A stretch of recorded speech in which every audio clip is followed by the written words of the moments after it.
Hey guys, welcome back to the channel. This is story about what if Naruto learns elemental ninjutsu part 1. Before I start, please do support for more amazing content and comments for part 2. Do consider to subscribe my channel and share my video to your friends and check out the description as well. Let's start the video. A single change in fate can change everything. A 7-year-old Naruto finds himself in this situation right now, for you see, fate, the crazy bitch that she is, had it out for him this night. God, this is so troublesome. We find our stubby hero, cursing his rotten luck. Only a month before, the orphanage that had taken care of him all his life had kicked him out on the street. Good riddance, I say, Naruto huffed. Not like he had many good memories of the place. All the adults there were always so mean to him. Hell, several times he even feared for his life after several severe beatings over very minor things, though his pranks could hardly be called minor. The flooding of the faculty bathroom being one of the more destructive things he's done, but in the end, it never really did any lasting damage besides the place smelling funny for a few days as it aired out. However, the bastards were a bit more resourceful in finding loopholes in their duty of taking in all the war orphans after the QB attack. Naruto couldn't and wouldn't get into all the red tape, suffice it to say he was boned, royally. With that little loophole they were able to kick him out, and there was nothing the third could do for him. So, emotionally hurt and hungry, the yellow-haired prankster had made his home on the streets, dodging the civilians that tried to beat him. Why? He had no fucking clue, but like a certain pineapple-haired Nara often said, it was too troublesome to try and sucker one of the civilians into telling him. Even if he did muster up the nerve, he doubted that any of the bastards would have wasted their breath. Oh well, Naruto mused, at least things can't get any worse. There's the little demon brat. Get him! A voice yelled from behind Naruto. He turned to look at a large mob of civilians and sweat dropped. Was that tempting fate? He thought to himself. Oh shit. He took off running with the mob right behind him. Naruto was dodging random debris being thrown his way by the angry mob, including but not limited to, a beer can grate a mob of drunks. A brick, oh haha, a brick joke. A broom thrown like a javelin, what am I, dirt to them? Don't answer that, a kitchen sink, not even gonna ask. The witty thoughts Naruto had in his head with each outlandish thing being tossed his way, while keeping his mind off of fear, took away from his concentration, and that came back to bite him in the ass as he took a wrong turn and ended up in a dead-end alley. Shit! Naruto cursed his luck, turning back to see the crowd had barred the only exit. There was at least 10 of them. Too many to fight and too many to fool. He wasn't getting away from this beating, he realized. He backed against the wall as far as he could, fear and anxiety clouding his eyes. He slid down the wall to a sitting position. No please, he whispered. He noticed quite a few of the villagers were armed this time. Unlike the times before, they had just physically beaten him. Most of these were carrying sharp tools and knives. Are they planning to kill me? The thought caught in his throat, choking him. The mob was only a few yards away from him now. One of the people threw a glass bottle his way, the glass projectile barely missing his head and smashing into the wall beside him. He flinched slightly as a large piece of broken glass cut across his cheek, creating a thin trail of blood. Naruto reached up and touched the burning red trail. They had never left anything more than bruises and welts on him before. This group wasn't out to enjoy a beating, they were out for blood. A shocked expression crossed his face. He looked at the gathering, fear slowly giving way to terror-induced anger as he lashed out at his aggressors verbally. Why? He yelled at them. Why are you doing this? Shut up, demon! One of them shouted. Why do you all think I'm a demon?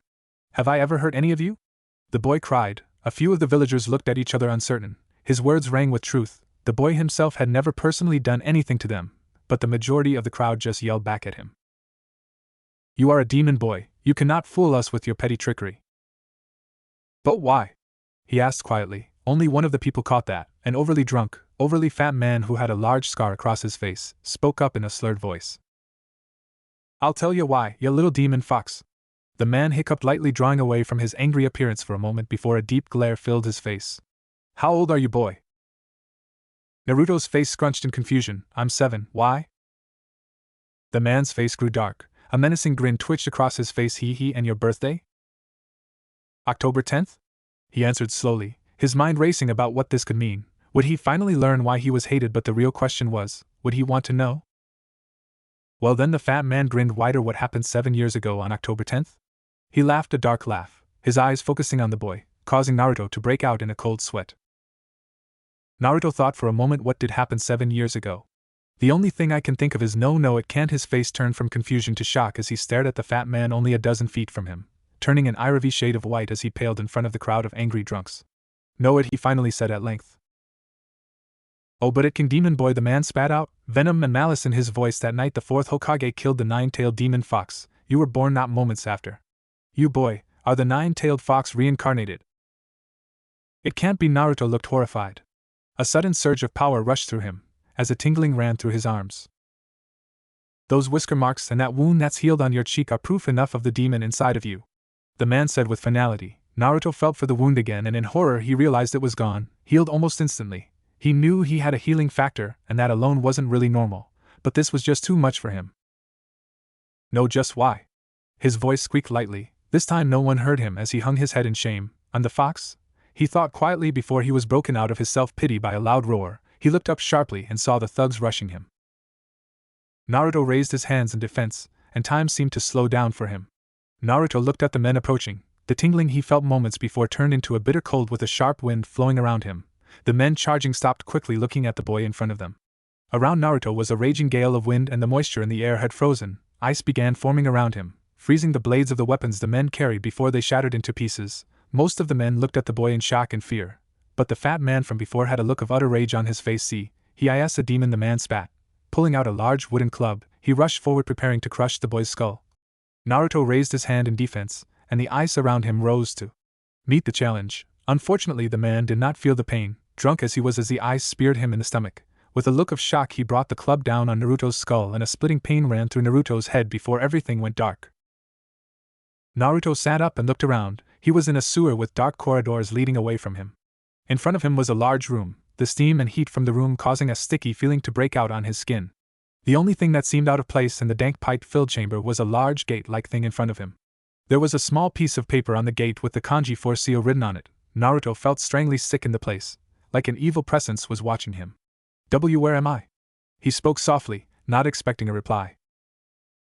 You are inside your mind, foolish human. A deep, reverberating voice rumbled around him, causing Naruto to jump several inches in the air in shock. Naruto watched as a pair of deep red eyes appeared from behind the cage. Naruto backed up from the cage, hands shaking and face torn with terror. Who are you? He asked quickly, falling back against the pipe-covered wall. Stupid boy, that man earlier told you, didn't he? I am the nine-tailed demon fox Kyubi. The beast roared the last bit, and an evil smile spread in the darkness, the glittering teeth of its mouth shining behind the bars of the gate. A look of hurt crossed Naruto's face. So it's true then? I am a demon? The fox, however, laughed heartily, the exhaled air shaking the room. You? A demon? Ha, don't make me laugh. The beast chuckled. The only thing demonic about you is me, foolish human. That fleshy sack of meat you killed was as big a fool as you. You are no demon, you're not worthy of that title, human. The fox grinned again. Then what am I? The blonde asked, fearful of what the beast would tell him. Well, seeing as you're asking nicely, the creature mused, and I like that look of fear in your eyes, I'll tell you. 7 years ago, when I attacked this village, your father, the fourth Hokage, the fox started, but Naruto interrupted it in shock. The fourth Hokage was my dad. Naruto's breath caught in his throat. Old man third had told him he was an orphan. If that was a lie, why didn't the third tell him? Before he could ask the beast more, he was pulled from his thoughts. Yes, stupid mortal, interrupt me again and I'll rend you soul to pieces. The threat was an idle one, seeing as the seal would keep it from killing the boy, but Naruto didn't know that now, did he? As I was saying, the fourth fought me outside your village, and in one of the most insulting things any human has ever done to me, he summoned the Shinigami and sealed my soul and powers into you, boy, his son. The fox's face screwed up in a frown. He then sealed my body and the source of half my might into him, and the Shinigami ate my body and his soul, to forever be trapped in his gullet. The fox growled deeply at the spawn of its most hated enemy. To answer your earlier question, you, boy, are the bearer of a demon. In the words of your weak language, you are known as a Jinchuriki, a human sacrifice meant to hold back the powers of a demon. And as much as I loathe the fact, you are also the only thing keeping me alive. This seal here binds us together. If you die, I die. It's as simple as that. Naruto was silent a moment. He finally looked up at the evil presence that now had a shape and name. So what now? What do I do now that I know all this? He was at a loss, even asking the demon itself what he should do. No boy should feel that lost in his existence. The fox, however, answered predictably. Why not release me, boy? The fox grinned. Remove the seal and let me free to kill the villagers that have wronged you for so long. Naruto thought for a moment before shaking his head. But I don't want them to die, and even if I did, I don't want you to attack and kill the people I care about, and since you're a demon I can't trust your word that you won't kill them. The fox let loose a laugh louder than all the rest. Ha ha ha ha ha ha, maybe you aren't so foolish after all, puny human. Yes, I admit it all. I would crush the bones of all your loved ones, suck out the marrow and blood from their bodies, and leave you a twisted lump of flesh to grovel at my feet. That and all of the above. The fox licked its lips hungrily before letting that evil smile cross its face again. An angry look crossed Naruto's face. The way he blatantly said he'd destroy everything he held dear was infuriating. You bastard, the villagers were right, you are a demon. I hope you rot in this cell for the rest of my life, you fucking bastard. The fox's face screwed up slightly, going from that deep smile to an odd frown. Stupid boy, do you think this seal will hold me forever, simply by being here? Talking with me already shows the seal is weakening. It is only a matter of time before I feast on your bones. The fox growled at him, but Naruto wasn't fazed as he stared the fox down, and surprisingly the fox frowned and backed down a bit. No matter. I am only telling you this now, because you will find out soon enough anyway. After you killed that villager, the other weaklings are taking advantage and surrounding your unconscious body. Now if it were up to me, I'd have just let them kill you, but seeing as my health is directly connected to you still breathing, I'll give you my aid this once. The red beast grunted once before it forced its crimson chakra through the gaps of the bars, surrounding Naruto in a vile cloak. What are you doing to me? Naruto yelled. Unless you wish to die from those pathetic villagers, you'll let my power in. Even if you don't believe me, I promise not to hurt you this once. I need you alive and blood pumping to eat you. I don't particularly like rotten meat. The fox grunted once again, and Naruto felt reality tug him back. With a shock, his eyes opened wide, to see a dozen or more weapons coming down on him. With a rush of energy, a dark red chakra rose up, pushing the men away. Naruto stood up as the red chakra formed around him. Get back, you worthless bastards! He yelled, raising his hands in an attempt to do as he did earlier with the ice powers. He felt the familiar biting wind and cold in his arms, before something else filled him, a deep foreboding. Suddenly time seemed to stop. Naruto looked down at his arms, where what looked like green and blue energy were forming around his hands. They mixed with the red fox chakra, forming dark violets and dark browns, before the three colors mixed together violently. In shock, both Naruto and Kubi's voices said at once, Naruto vocally, Kubi subconsciously. What? Before all sound disappeared in a flash of white light. Forest of Death, an hour later. Naruto awoke yet again, in a place he didn't recognize. At least it isn't a sewer this time, Naruto thought dryly. He was laying in a meter-deep crater where it appeared as though he had hit rather hard. He looked down at his tattered clothing, held together by the seams. Well, there goes my wardrobe, he chuckled absently, shaking on his feet. Whatever the hell had happened had drained him badly of chakra. Naruto looked around. He appeared to be in a forest of some kind. The trees above him were busted, showing he had crashed through from above. Apparently whatever that light had been, it had launched him far into the air. Then how am I alive? He wondered for a moment before he palmed his face. Fox chakra. Duh, one of the few times from this point on he would admit the fox being sealed inside him was a good thing. Okay, I'm not dead and I'm not hurt. Now where the hell am I? Naruto mused, looking around the dense forest again. The meager light coming from the setting sun didn't give him much hope of finding his way, and it would be dark soon, so he'd be even more screwed. His hopes for shelter were put on hold as a voice rang out, answering his earlier question. You, my dear dumbass, are in my home sweet home, the Forest of Death. The voice seemed to be coming from all around him. To his surprise, it sounded like a woman. Lovely name, let me guess? It's a forest, and it's filled with death? Naruto replied sarcastically. Not missing a beat, the voice replied. How did you know? Maybe you aren't such a dumbass after all. The sarcasm was evident in her voice. Sure enough, a woman appeared in front of him, leaning against a nearby tree. She had light purple hair done up in a fan style, while her pale brown eyes added a nice contrast to the spiky bangs covering her face. Her clothing was some of the sluttiest ninja gear he had ever seen. What was visible beneath the tan trench coat she wore was a skin-tight mesh bodysuit that was cut off on the legs and arms halfway out. On top of that, she had a very short dark brown miniskirt that left little to the imagination. There was also a fawn necklace on her neck, but other than that was just standard ninja gear on her legs and waist. So dumbass, what's a brat like you doing out here in my neck of the woods? Where exactly is here? Are we still in Konoha? Yep, Gaki, this is one of our training grounds, number 44 to be exact, the Forest of Death. Her attitude was bubbly to say the least. It definitely fit her wardrobe. So I ask you again. Suddenly Naruto was suspended upside down in the air by his legs. He looked up and saw a large snake coiled around the limbs. What are you doing here? She finished with a glare. The blonde gulped noticeably at the large python constricting his legs. I don't know honestly. First I'm getting chased down by some people, next I'm cornered and attacked, then some weird blue and green chakra surrounds me and some crazy ice forms, then some red chakra mixes with that, and then everything went white and here I am, Naruto blurted roughly, though his explanation tactfully leaving out his knowledge of the fox. He didn't know the woman. She was clearly a Konoha nin judging by her headband, but he still didn't trust anyone but maybe old man Hokage with the truth of his meeting with the fox. Enko looked at the boy, his appearance showing her more skin than necessary with all the rips in his clothing and the several burns on the cloth. It was possible that the fox's chakra had taken over the boy and had caused the explosion, but what concerned Anko most was those other two chakra the boy spoke of. Damn, this isn't good. If what he says is true, those people who cornered him are probably dead, not like they deserve any sympathy for attacking a child, but damn, this kid is out of luck if the council gets a hold of him. Better take him to Sarutobi, he'll know what to do. Anko walked over to him. We're going to meet the Hokage Gaki. Try to cover yourself a bit, won't ya? She gave him a dirty little grin that made Naruto blush a little. Before the both of them disappeared in a shushin. In the office of Sarutobi Hiruzen aka the Sandaime Hokage, the old man was working on a stack of papers, his old age keeping him here late into the night with his duties to the village and its people. It was at this time that a swirl of leaves signaled a shushin into the third's office. He looked up quickly to see Anko. Behind her was Naruto hanging by his legs from one of Anko's snake familiars. He relaxed visibly when he realized who it was and leaned back into his chair. What can I do for you, Anko? And why do you have Naruto tied up like that? Well, sir, she glanced meaningfully at Naruto. This has something to do with that explosion earlier, doesn't it? Anko nodded and the third sighed. I'm assuming it was Naruto, right? The third shot Naruto a serious look. Naruto gulped. Yes, sir, but I think it had to do with that, sir.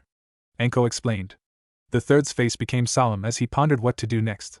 What he wasn't prepared for was Naruto somehow slipping out of Anko's grasp and confronting him. Gigi. Naruto sighed as he sat down in the chair opposite of him. Naruto looked up and stared straight into Sarutobi's eyes. The dead look in Naruto's sky-blue eyes made Sarutobi visibly flinch. I know about Kyuubi, old man. I met it tonight, and there are some things we need to talk about. Naruto's voice was dead serious. If it wasn't for the way he looked, you'd forget you were talking to a 7-year-old child. At the mention of the fox, a shocked expression crossed the third's face, but he hid it quickly. After a second to recompose himself, he coughed. Naruto, I want you to understand my reasons for hiding these things from you. First, the Yondaime Hokage, Minato, asked me to keep these things hidden from you that you could possibly have a normal life. I have watched over you with my crystal ball for the last 7 years, particularly this last month, and I can see now that that isn't an option, and for that I am sorry. The third looked silently at Naruto. The boy's face was a mixture of anger and hurt. The fact Sarutobi would hide something as important as that from him left a bad taste in his mouth. Second, the third spoke up. Minato also asked me to tell you these things when you turned 16 or became a chunin so that you'd be able to handle the stress those in your position have to handle daily. This too has become a moot point, seeing as you already know. And from that look in your eyes I can also see you are not taking it very well. The third took off his hat and placed it on the table. Did the fox say anything else? I know who Dad is. The third sighed sadly. Then this becomes a bit easier to explain. At the very least I would have told you who he was anyway after I explained things better. The third trailed off for a few moments before he began again. Tell me, Naruto, what would you have done in the Yandaime's position if you were forced to make the choices he made? Naruto looked at him strangely. Let me put that another way. Would you have put the burden that you now carry on the shoulders of someone else? Would you force that fate on someone else's child when you yourself were not willing to make that sacrifice? Naruto's face went pale as he thought about that. Would he have done that, really? Sarutobi continued. That, Naruto, is what we Hokage must do. We make the hard choices. We send ninja out every day to their deaths, and when the time comes we ourselves must face down the biggest threats to the village. Even at the cost of our lives, do you understand? Naruto thought for a long time on the third words, letting several minutes pass by. He answered honestly, yeah, old man, I understand, and know I would have taken the fox to my grave if I had to. But I still don't like it. I hate this, what I really am. Then you understand more than I had hoped what my position is on this situation. You don't have to like it, but it's the situation I was forced into to ensure that the village didn't tear itself apart over this. Most civilians don't know the fox was sealed within you. They just assume that since you were the only child born that day along with the whiskers on your face that you are the fox reincarnated in human form. It didn't help much that you were in my office when the council convened that night after the fox's defeat. The council assumed you were the monster sealed in human form, or at the very least what most of the more intelligent ninja already knew, that you were a Jinchuriki. Many of them called for your immediate death, but I did all I could to halt their intentions. Sadly, the only thing I could do was put you in the orphanage and pass a law that made it illegal to speak of the fox to any of the newer generation, and for 7 years that law has held people's hatred for you down under pain of death. But know this, Naruto, I'm not a god. I can't devote all my time to watching you, and that mistake has led us to this. The third sighed and grabbed a single sheet of paper out of the 10 people that confronted you. None of them lived. They were torn apart by whatever it was that you did. I don't hold it against you. In fact, there is really nothing that can be done to you since you acted in self-defense. But know now that your life is going to be much harder. Already there are rumors of your involvement, and the council will probably try to do everything in their power to limit, hinder or otherwise try and outright kill you to end the threat they feel you pose. Naruto looked crestfallen, seeing how hard his life had been now. It would only get worse, he couldn't take it anymore, as hot tears fell down his cheeks, and soft whimpers echoed around the room. Enko was looking at the boy sadly, feeling a very similar pain that he was feeling. He's in the same boat as me, she thought quietly. Ever since that bastard Orochimaru had abandoned her, she had been ostracized by the village, only keeping her position and pedigree by hard work and menial labor since Orochimaru left the village, and she could only see herself in Naruto. Sir, if I may? She asked at length. Go ahead. He waved for her to speak. Naruto looked up at her, two long streams of tears staining his cheeks. If things are going to get harder for Naruto, then he needs someone to take care of him, someone willing and able, sir. Naruto just stared, but the third sighed his agreement. You are right, Enko, but who here would take care of the boy? The council will ruin the reputation of anyone trying to help the boy, and none of the other ninja besides Kakashi would take the boy in, and I for one don't think Kakashi would be the best choice to take care of a child. The third trailed off, leaving the idea hanging. Enko snorted at that thought. Kakashi was good guy, but the man read so much porn and was tardy for every meeting he was ever called to. He'd be nothing but a bad influence on the boy. Not that her idea was much better, but seeing the same look in the boy's eye that stared back at her every morning in the mirror just hit too close to home for her. What about me, sir? Enko asked timidly. Naruto's head spun around so fast you'd think his neck snapped. He stared at her wide-eyed, breath caught in his throat. You know my situation, Sarutobi. Me and him are in more or less the same boat.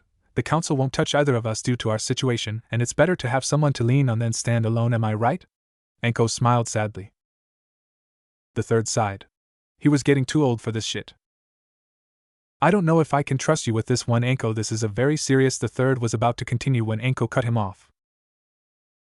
Trust. Enko shouted in outrage. Trust is something I've had to work tooth and nail to get after that snake bastard left the village. I have sweat, blood, and tears to get to where I am. Who else than me to take care of the boy? Someone who has shared his pain and has come out of that darkness at least somewhat sane. She glared daggers at Sarutobi, who sighed again. He was getting too old for this shit. Very well, Enko, I leave him in your capable hands, but I have a few more things to say to Naruto. What is it, old man? Naruto asked, his joy at finally having someone take care of him tempered by the serious way the third addressed him. First of all, eyewitnesses said that they saw several oddities about the chakra explosion that happened earlier. First, that it wasn't just the fox's red chakra, but a green and blue chakra as well. Can you tell me what you felt when these things were going on? Well, all I know is that before the explosion those two odd-color chakras made some weird kind of ice around me and protected me from the villagers, but other than that I don't know. I see Naruto come here for a moment. The third reached into his drawer and pulled out a stack of paper. He pulled one out and handed it to Naruto. I assume you at least know how to channel chakra, right, Naruto? The orphanage said that you were able to copy the invisibility illusion, and I've seen you use it several times to escape from the villagers. Yes, sir. Naruto focused his chakra. It wasn't much, but it was enough. The paper at first did nothing, but then it seemed to split down the middle, before one of the corners of the paper became wet. Naruto dropped the paper in shock. What happened? It seems you may have tapped into a latent Kekkei Genkai, maybe something on your mother's side? Whatever it is, the third was cut off by a gasp from Enko. Sir. She pointed to the paper on the floor. Sure enough, on the floor the piece of chakra paper had split again, across the original cut, creating 4 equal slices, and oddly enough, each of the slices were doing something different. One was still soaking wet, one was burning to ash, another was crumpled into a little ball, and the last was nothing but a pinch of dust on the floor. Kami Sarutobi was speechless. All elemental affinities. Enko finished for him. What are you guys talking about? Naruto asked, curious about their shocked expressions. Naruto, do you know what this means? Enko asked him. When he shook his head, Sarutobi spoke up. This means something unprecedented, Naruto. Having all elemental affinities is all but impossible. Sure, most people have one major affinity. Most Jonin after years of practice can have 1 or 2 minor affinities as well. But Naruto, not only do you have a major affinity with wind, shown by how the paper split not once but twice, but all 4 other elements as major affinities. And those affinities are extremely powerful. I've never seen chakra paper affected so powerfully by an element. Naruto, the reason this is unprecedented is the fact the last person to have an affinity to all 5 elements was the Rakuta Sannin himself. The third let that bit of information hang grimly in the air as the 3 of them stared blankly at what was left of the paper. But how? Naruto asked, shocked by what all this could mean. The third looked pensive a moment, stroking his beard, and thought. Honestly, I don't know, he said at length. I have a theory as to how that could happen, but it's a bit out there. What do you mean? Enko looked curiously at the third. Well, if my guess is correct, Naruto may have had, or may still have a Kekkei Genkai, one of the lost bloodlines of the Land of Mist, the land near Whirlpool. The home country of the Uzumaki clan, which Naruto is descended from. As you know, wind and water are the affinities of Hayatan, or ice release. What most people don't know is that the tailed beasts all have chakra affinities as well. For instance, Kyuubi's affinity is fire, an extremely strong fire affinity. What I'm guessing here, and this is strictly guessing, is that when you subconsciously use the Hayatan bloodline, it mixed in all the wrong ways with the fire-aline fox's chakra, causing a massive feedback into your chakra system, namely, the mixing of the fire and water affinities caused the imbalance, and the wind chakra tossed fuel onto the flames, so to speak, creating even more havoc in the boy's systems. But what I don't understand is why he now has 5 elemental affinities, but I'm guessing it has something to do with the feedback. The rest of the third's words were cut off as Naruto felt himself being pulled inside himself. It was an odd feeling that left him in that familiar sewer that was apparently his mindscape. Naruto's sweat dropped. I seriously need to figure out a way to clear out my head. Honestly, if this is how a normal person's mind looks like, I'd hate to see the inside of a perv's head. That's not how a mindscape works, monkey. The very irritated voice of the fox echoed around him. A mindscape is based on a person's personality and experiences through life. Seeing how bad you've been abused, your life has pretty much been in the shitter. Your mind apparently took that literally. I really didn't want to hear that coming from you. The 2 flaming orbs of the fox stared blankly at him as his eyebrow twitched in irritation. The fox leaned back a little, relaxing as much as it seemed possible in that relatively small cage. Deal with it, human. We have more serious things to discuss. I know you're talking about how you apparently obtained an affinity to all 5 elements, and I personally want to put my 2 cents into this conversation. Sarcasm filled the blonde's voice. And how exactly are you going to do that, fuzzball? If you haven't noticed, you're locked up in here, and there's no way in hell I'm releasing the seal. He puffed up in front of the great demon, pointing an accusing finger at the beast. The Kyuubi's sweat dropped. Well, as much as I loathe to admit it, you are right for once. However, I have an idea. It's not the preferred one, seeing as I'd rather be released to cause mayhem and torment, as is my namesake, but you continue to be difficult. Well, sorry if I actually care for things other than myself. He glared at the fox, not budging an inch despite the fact the creature was 100 times his size. Sigh, I remember now why I don't try to reason and just eat you monkeys. You always give me a migraine. The fox rubbed the bridge of its nose with its claws, which to Naruto looked rather hilarious, and he tried hard not to laugh and was failing miserably. Shut it, human. I'm willing to help you here to further my goals. Be glad I'm even lending you my aid. If events had been any different, I'd have left you to squirm without knowing anything, but seeing as you now have something this troublesome running through you, you need to be informed in case you accidentally kill yourself and me along with you. The fox grumbled a few times angrily. What do you mean? Naruto stuttered a little, his eyes shifted to concern in anticipation of what the fox would say. You can preform hand signs, correct? Naruto nodded. Good. I'm going to teach you a jutsu known as shadow clones. This is one part of what you need for me to help, and don't worry about the outside world. Time flows differently here. Minutes outside can last hours in here, so you should have plenty of time to learn. Naruto nodded again, looking at the Kyuubi's hands' claws and noticed they were in a seal. See this seal here? Naruto nodded again. Now this isn't a very difficult jutsu. The only reason I know this particular jutsu is because it only requires 1 hand sign, and those bastard leaf shinobi used the thing countless times on me when I was destroying your villages. Hee good times. The fox chuckled darkly, and Naruto turned a bead red at the beast's nonchalant attitude at murdering the people who would one day be his subjects if he had a way to get the Kage hat. Well, boy, start practicing. Contrary to popular belief, I don't have an eternity to wait. The fox broke him out of his thoughts and showed the boy the seal again. Put as much chakra into the jutsu as you can. We're going for replication, not fine-tuning. So anything above 5 clones should be sufficient control for what I'm planning. Once you have that down, I'll show you the next step. Naruto blinked once, coming back to reality to find the third still talking. Yo, old man? The third stopped for a moment to look at Naruto curiously.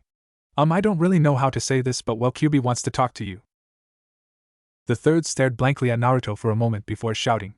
What? The third's eyes widened considerably, his mouth hanging open a little in disbelief. Yeah, 1 second. The blonde sweat dropped and put his hand into a familiar seal with a slight twist as his hands flipped through 3 more seals after that hidden art. Kyuubi Kage Bunshin no Jutsu. With a small flash of red chakra, the room was filled with a puff of smoke. When the smoke cleared, the 3 looked around the room expectantly. The 2 adults, in a bit of fear at what the fox might have made Naruto do, a slight cough brought them out of their searching. The 3 looked down only to sweat drop. A little fox sat on the floor between Naruto's legs with a pissed-off expression. And imagine a fennec fox. If you don't know what those are, look them up. They're cute, furry little fuckers. All my hate, all of it. The fox twitched in anger. You could at least learn better chakra control. That was pathetic. It was odd looking, to say the least, that such a deep voice was coming out of something that small. Naruto, The third and Anko looked at each other for a moment, then immediately fell to the floor laughing. I hate all of you. The third was the first to come out of the laughing fit. QB, is that really you? You're a bit smaller than I remember. The third eyed the fox, who now had a feral look to its face. I'm not even going to answer that, remarked Monkey. I came here to discuss the circumstances of the container's chakra system. The third immediately sobered up. What do you mean? What has happened that I should be aware of? The third's hands clenched in concern. If the fox was willing to speak to him in person or animal, then something terrible must have happened. As you probably know, the boy now has all the elemental affinities. The third nodded. Well, then this shall be easy. What you don't know is that when my chakra mixed with the boy's Kekii Genkai, it caused a chain reaction in his chakra network, causing a feedback that all but completely destroyed his chakra network. Every one of his tenketsu were vaporized. At this, all the human mouths in the room dropped. Yes, I see you understand that little bit of information at least. Well, moving on. I worked furiously on the boy, sending around 3 taels worth of chakra through his system all at once to repair what I could. Now this is where it gets strange. You know basic chakra theory, right, mortal? It looked pointedly at the third, who nodded in response. Good, then you know how a being's elemental affinity is decided in the womb, where the parent's DNA is used to determine the affinity. What happened here is extremely rare, but with my tinkering in the boy's chakra systems I came across the symptoms of elemental convergence. This is unheard of in humans, mainly because humans can rarely survive their chakra system being vaporized. We demons and those of the summon realm can survive to an extent, but this boy surviving is not only statistically impossible, but should be naturally impossible. No natural being should be able to channel all 5 elements effortlessly. The only reason the Rikita Senin was able to do so was because of the Rinnegan. The eyes themselves were an unnatural occurrence that allowed the man to do so. So what does this mean for Naruto here? The third asked, genuinely curious now. Hell, what it means is that when I repaired the boy's chakra network, the other elemental affinities leached into his system. As I said before, a child's elemental affinity is decided in the womb, but unlike other sources of DNA, like the facial features of the parents and body types, the chakra network isn't set in stone. You can naturally change your elements to an extent with training. You can't effectively use all elements, but you could easily learn a few jutsu from affinities that you aren't lean to. But when you completely destroy a portion of the chakra network and it is repaired, the elemental affinity that is present isn't there anymore. In effect, you have an elemental neutrality. This draws in any elements around it, and unfortunately for the boy, he landed in the forest of death, where the elements have gone haywire for generations. Wait, what do you mean by that? Anko interrupted. I've lived there all my life. Nothing really seems out of the ordinary there. The fox sweat dropped. Do you honestly think the flora and fauna there are natural? Everything in that place is either highly toxic or abnormally large. Even in the ninja world, that place isn't normal. Anko made a slight O face. To be precise, it is a chaotic zone. There are several of these places in the world that cause things like that to happen. Sometimes whole nations are subject to a chaotic zone, such as Demon Country, or small pockets like the Forest of Death. The fox took a moment to collect itself. In short, a chaotic zone is where the natural energies of the world are twisted and concentrated. That means all 5 elements highly concentrated in one place, and that's what leads us to the boy here. After I repaired his chakra network, his elementally neutral system drew in everything around it like a magnet. Hell, even I don't know to what extent the boy absorbed. He could have 100 bloodlines for all I know now with how much chaotic energy is in that forest. I'm surprised he hasn't sprouted any fox features since my chakra was laced through his system when the absorption sta. Actually, you might want to keep an eye on that. I'm willing to bet he'll start growing fox attributes soon. There's just no way he wouldn't. I was too close to his chakra system not to. Great, the villagers hate me now without the fox features. How much more will they attack me when I look like you? Naruto said bitterly. Don't blame me, human. I'm not the one who cornered you in that alley. If you want to blame anyone, blame those fools that you turned to dust. As much as I enjoy this conversation, the third started dryly. What does this mean for Naruto in the long run, and how will it affect him? The fox thought for a moment before replying honestly. I have no idea. Like I said before, this is unheard of in humans. The only thing that I can think of that would hamper him is the piss-poor control he has so far. I mean, I was supposed to be around the size of a large ninja dog. But no, I'm a chihuahua. The 3 humans in the room chuckled at that. If anything, you should consider this a blessing. This boy has more going for him now than most prodigy of prodigies. All 5 elemental affinities means he has access to all spheres of elemental jutsu, and since 4 of the 5 are fairly equal, with wind being the exception due to the boy's originally high wind affinity, you can probably use many elemental bloodline abilities naturally now on top of the ice bloodline you already had. Not to mention abilities you gain from absorbing any energies from me or the plants and animals around you. Hell, for all I know, you could have the Sharingan by now, and if not, now maybe develop it further on. You don't realize the scope of what's happened to you yet. If I wasn't so bitter towards your old man, I'd actually compliment you on the improvement. Naruto had something of a bitter smirk on his face when the explanation started. As the conversation went on, it turned into a smile and just grew wider from there. So you're saying I now have a better chance at being Hokage than ever before? Hokage? The fox chuckled. If you aren't careful, you could be the next Rikudo Sennin for all I know. Naruto's grin took up his whole face. Hell yeah! He hopped out of the chair he was sitting in and did a little happy dance, pumping his fists in the air. Sarutobi took out his pipe and lit it. I find it hard to believe that there are no side effects to this happening to the boy. Are you sure that there isn't any adverse side effects other than the fox parts and possible new bloodlines? Something that might hurt the boy at any point. The fox glared at the old man with an irritated look on its face. Human, I've said this before already. I don't know, this rarely happens even for demons, and it has never happened for humans as far back as I can remember, and I've lived longer than 100 of your lifetimes. Hell, the odds of this happening ever is statistically zero, or at least it should be. I mean, the things that would have to happen to even survive something like this are insane. First, a person would have to have a healing factor. With my chakra, that's a given, but most humans in the world don't have that. Second, said human would have to have a bloodline, an elemental bloodline in particular, in this case, the boy's Hayatan bloodline. Third, you would need a foreign chakra that is the direct positive and negative reacting element to the two elements in the bloodline, in my case fire opposing the water and wind element, and finally you would need a chaotic zone close by when the feedback happened. All of this together is possible to do, but even then the odds of the person actually surviving the event are again near zero, so you see I have no clue what will happen to the boy. Hell, he could turn into a demon and sprout random animal parts and elements out of his body for all I know. Naruto looked about ready to pass out at this information, but before the sweet embrace of unconsciousness could take him, the fox interrupted his freak out. But in this case I can say that this is unlikely. For the most part, the only time anything of that nature happens is due to the fact that demons and summons are physically, mentally, and in some cases spiritually different from humans, and that's only in the worst cases that has happened to someone. In your case, human, your body is much different than a demon or summons. Your body is more rigid in its physical nature, unlike us. On top of that, you have my demonic chakra on damage control. I can, to an extent, control what happens in your body through my chakra, and considering both those things, I can safely say you won't turn into a monster or anything of that nature. Naruto sighed in relief at this. So I just wait and see what happens then?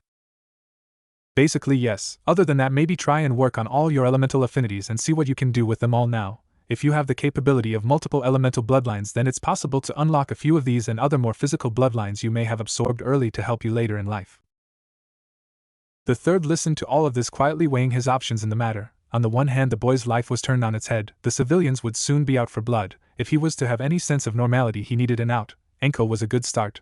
The woman shared the boy's lot in life, unable to do anything about their situation and ostracized for things outside of their control. But the third knew that wouldn't stop the majority of the civilian council from calling for his blood, and since the boy wasn't a ninja, he couldn't protect the boy from them either. The only thing that could really save the boy is if he could somehow spin this new information about bloodlines to convince the council that the boy was worth the lives lost. Lord knows the civilians are bloodline hungry as it is, but that would just turn the boy into breeding stock. He'd need something more to keep that from happening. But what? The third looked at Naruto, silently watching him talk with Enko. The Kyuubi was sitting in the corner, seemingly ignoring everyone, when suddenly an idea came to him. It was a cruel idea, but it could prove to be beneficial to all parties involved. Naruto, Enko. The third spoke up gruffly. The two in question snapped to attention, looking at the third expectantly. I've thought over this matter and I have a few things I need to get out of the way. First off, if you are going to stay with Enko, there needs to be a legitimate reason. The civilian council will jump all over that, and I wouldn't be able to do much about it. The room grew quiet. Naruto sat down, a little somber at the thought of being back on the streets again. Couldn't I just adopt him? Enko asked curiously. He'd be like a little brother. She shot the boy a grin. I've already tried that, Sarutobi replied sadly. I'd have adopted the boy myself if that were the case. Naruto was shocked by the man's words. He never knew that the old man cared that much about him, but those words only cemented his respect for him even more. Also, that's not the only problem related to the civilian council. The third took a long drag on his pipe. I know this might come as a shock, but I don't think that the civilian council will let the deaths of so many civilians just be ignored. They most likely will try to ask for your life. Naruto, the grimness in the third's tone sent chills up the blonde's spine as he turned a pale shade of white. However, he looked up quietly. I have an idea that might help. The third sent a meaningful look at Enko, who, like the blonde next to her, paled drastically. Naruto, Enko, the third sighed. My idea is for the two of you to be married. You could hear the pair of jaws hitting the floor at this point, while the Kyuubi was laughing its ass off in the corner. What? The blonde and the babe replied together. It's exactly as I said. Now listen to my reasons before you say anything else, the third growled out. The two wisely shut their mouths before nodding. Naruto, The only thing that I can think of to get you out of this situation is to reveal what has happened to you to the council. If I can convince the council that you are much more valuable alive than dead, then it just may be enough to save you. But to do that you need to provide something of value to the village, and in your case that is where your bloodline and or bloodlines will come into play. The third turned to the fox in the corner. QB, what has happened to the boy can be inherited by his children, correct? The fox nodded. Well, that is the basis for my idea. As long as you are alive, your bloodline/S will keep the council off of you. As for you two being wed, there are several reasons for that. First, he held up a finger. It's to keep the council from whoring the boy off to half the women in the village when he comes of age. Having a bride-to-be will keep most of them happy as long as you are married and have at least one child by the time you are 16. Of course, they may push for you to have multiple wives according to the Clan Restoration Act, since you are technically the head of your clan. But that is entirely your decision as long as you have at least one wife and child. The third held up another finger. Second, this will also allow you and Anko to remain close to one another, allowing Anko to take care of you, Naruto. This also means that you will always be under watch by an experienced ninja, which will make your case a lot easier when they demand someone keep an eye on you. Another finger went up. And finally, third, this applies to you, Anko. It is to allow you to redeem yourself in the eyes of the council, both ninja and civilian. Being married means that you are tied in a way to this village now, so the odds of you defecting are slightly lower in the eyes of your peers. You would be able to gain a certain amount of respect from both sides of the council, not only for going through with this in the first place, but if everything goes as planned, then possibly redeeming yourself completely by following through with it as well. He let his words sink in for a moment before continuing. This whole idea is underhanded, I know. It's also unfair to both of you in a way, but given what has happened and what will most likely happen, this is the best course of action. Do you both understand? Anko was silent for a while as she mulled over the third's plan. She could definitely benefit from this in a major way. Ever since that snake bastard Orochimaru had abandoned her, she had been the black sheep, a stain on the supposedly proud village of Konoha. Hell, her life sucked. Everyone looked down on her, and no one would give her the time of day. Hell, this really was the only option open to her at the moment that at least had some guarantee of redemption with a minimal amount of effort, and who's to say, they really weren't that far apart age-wise. 9 years isn't that much, and that gap would mean less unless the older they got, so age didn't really bother her. She had also seen the fourth Hokage in his prime. If this boy looked anything like him, when he got older he'd be quite the looker. Personality-wise, she could tell at least.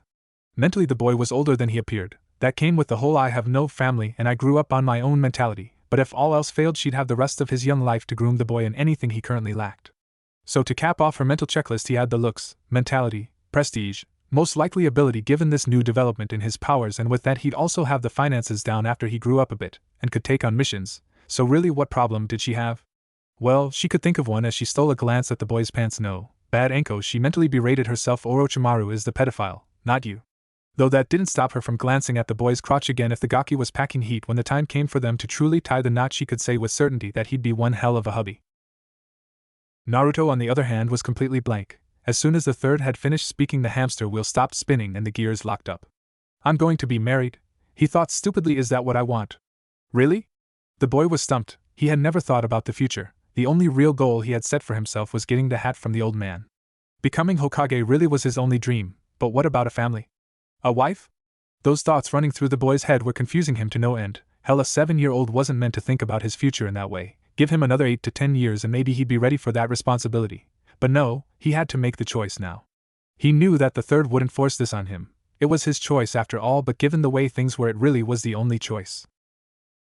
The third watched the two mentally go through all of what he had said and weigh their options. It was kind of cute how Naruto had such a serious expression on his face. Given his age, he couldn't hold a serious face without looking completely ridiculous and adorable at the same time, but the third knew the boy was genuinely thinking things through, just like his father, so considerate of others. It made the old man proud that Naruto had turned out so much like his father, though he did have a bit too much of his mother in him for his own good and the safety and sanity of the village for that matter. He turned to Anko, who had a more interesting expression, somewhere between apprehension and resigned acceptance. Well, at least she's considering it, he thought. After a few moments he noticed both of them were staring right at him with resolve in both of their eyes. Have you decided? He asked at length. Naruto was the first to speak. Yeah, Gramps, he rubbed the back of his head sheepishly. I'll go with it, but only if Inchan wants to as well. Anko's eyebrow and mouth twitched at the pet name as she dropped her head. Yes, she sighed. I gotta say that this is one of the better things that's happened to me in my life. If what you say is true and I can actually get some recognition in my own damn village, then yeah, I'll go along with this. Good, that makes things infinitely easier. The third sighed. Rummaging through his desk, the third pulled out several papers and placed them on the desk. These papers here need to be signed to recognize that you both are indeed married. Once signed, you will need a ring made to seal the deal. Actually, Hold on a moment. The third dug deeper through his desk and pulled out a small shiny metal band with a little diamond in the center. Enko frowned at the ring. Why the hell do you have one of those in your desk? The third sweat dropped. Well, I'm one of the few people in the village who does marriage services, aside from the fire monks and a few others in the village, though people tend to come to me when they need to keep an engagement or marriage secret. Also, the amount of people who elope in this village is just silly. I get a couple in here once every other month or so I tend to keep at least a few of these things lying around just in case. The couple to be stared blankly as the old man as he placed the band on the table next to the papers. Well, Naruto, will you do the honors? The third nodded towards the ring and gave the boy a pointed look. Naruto nodded dumbly as he grabbed the ring.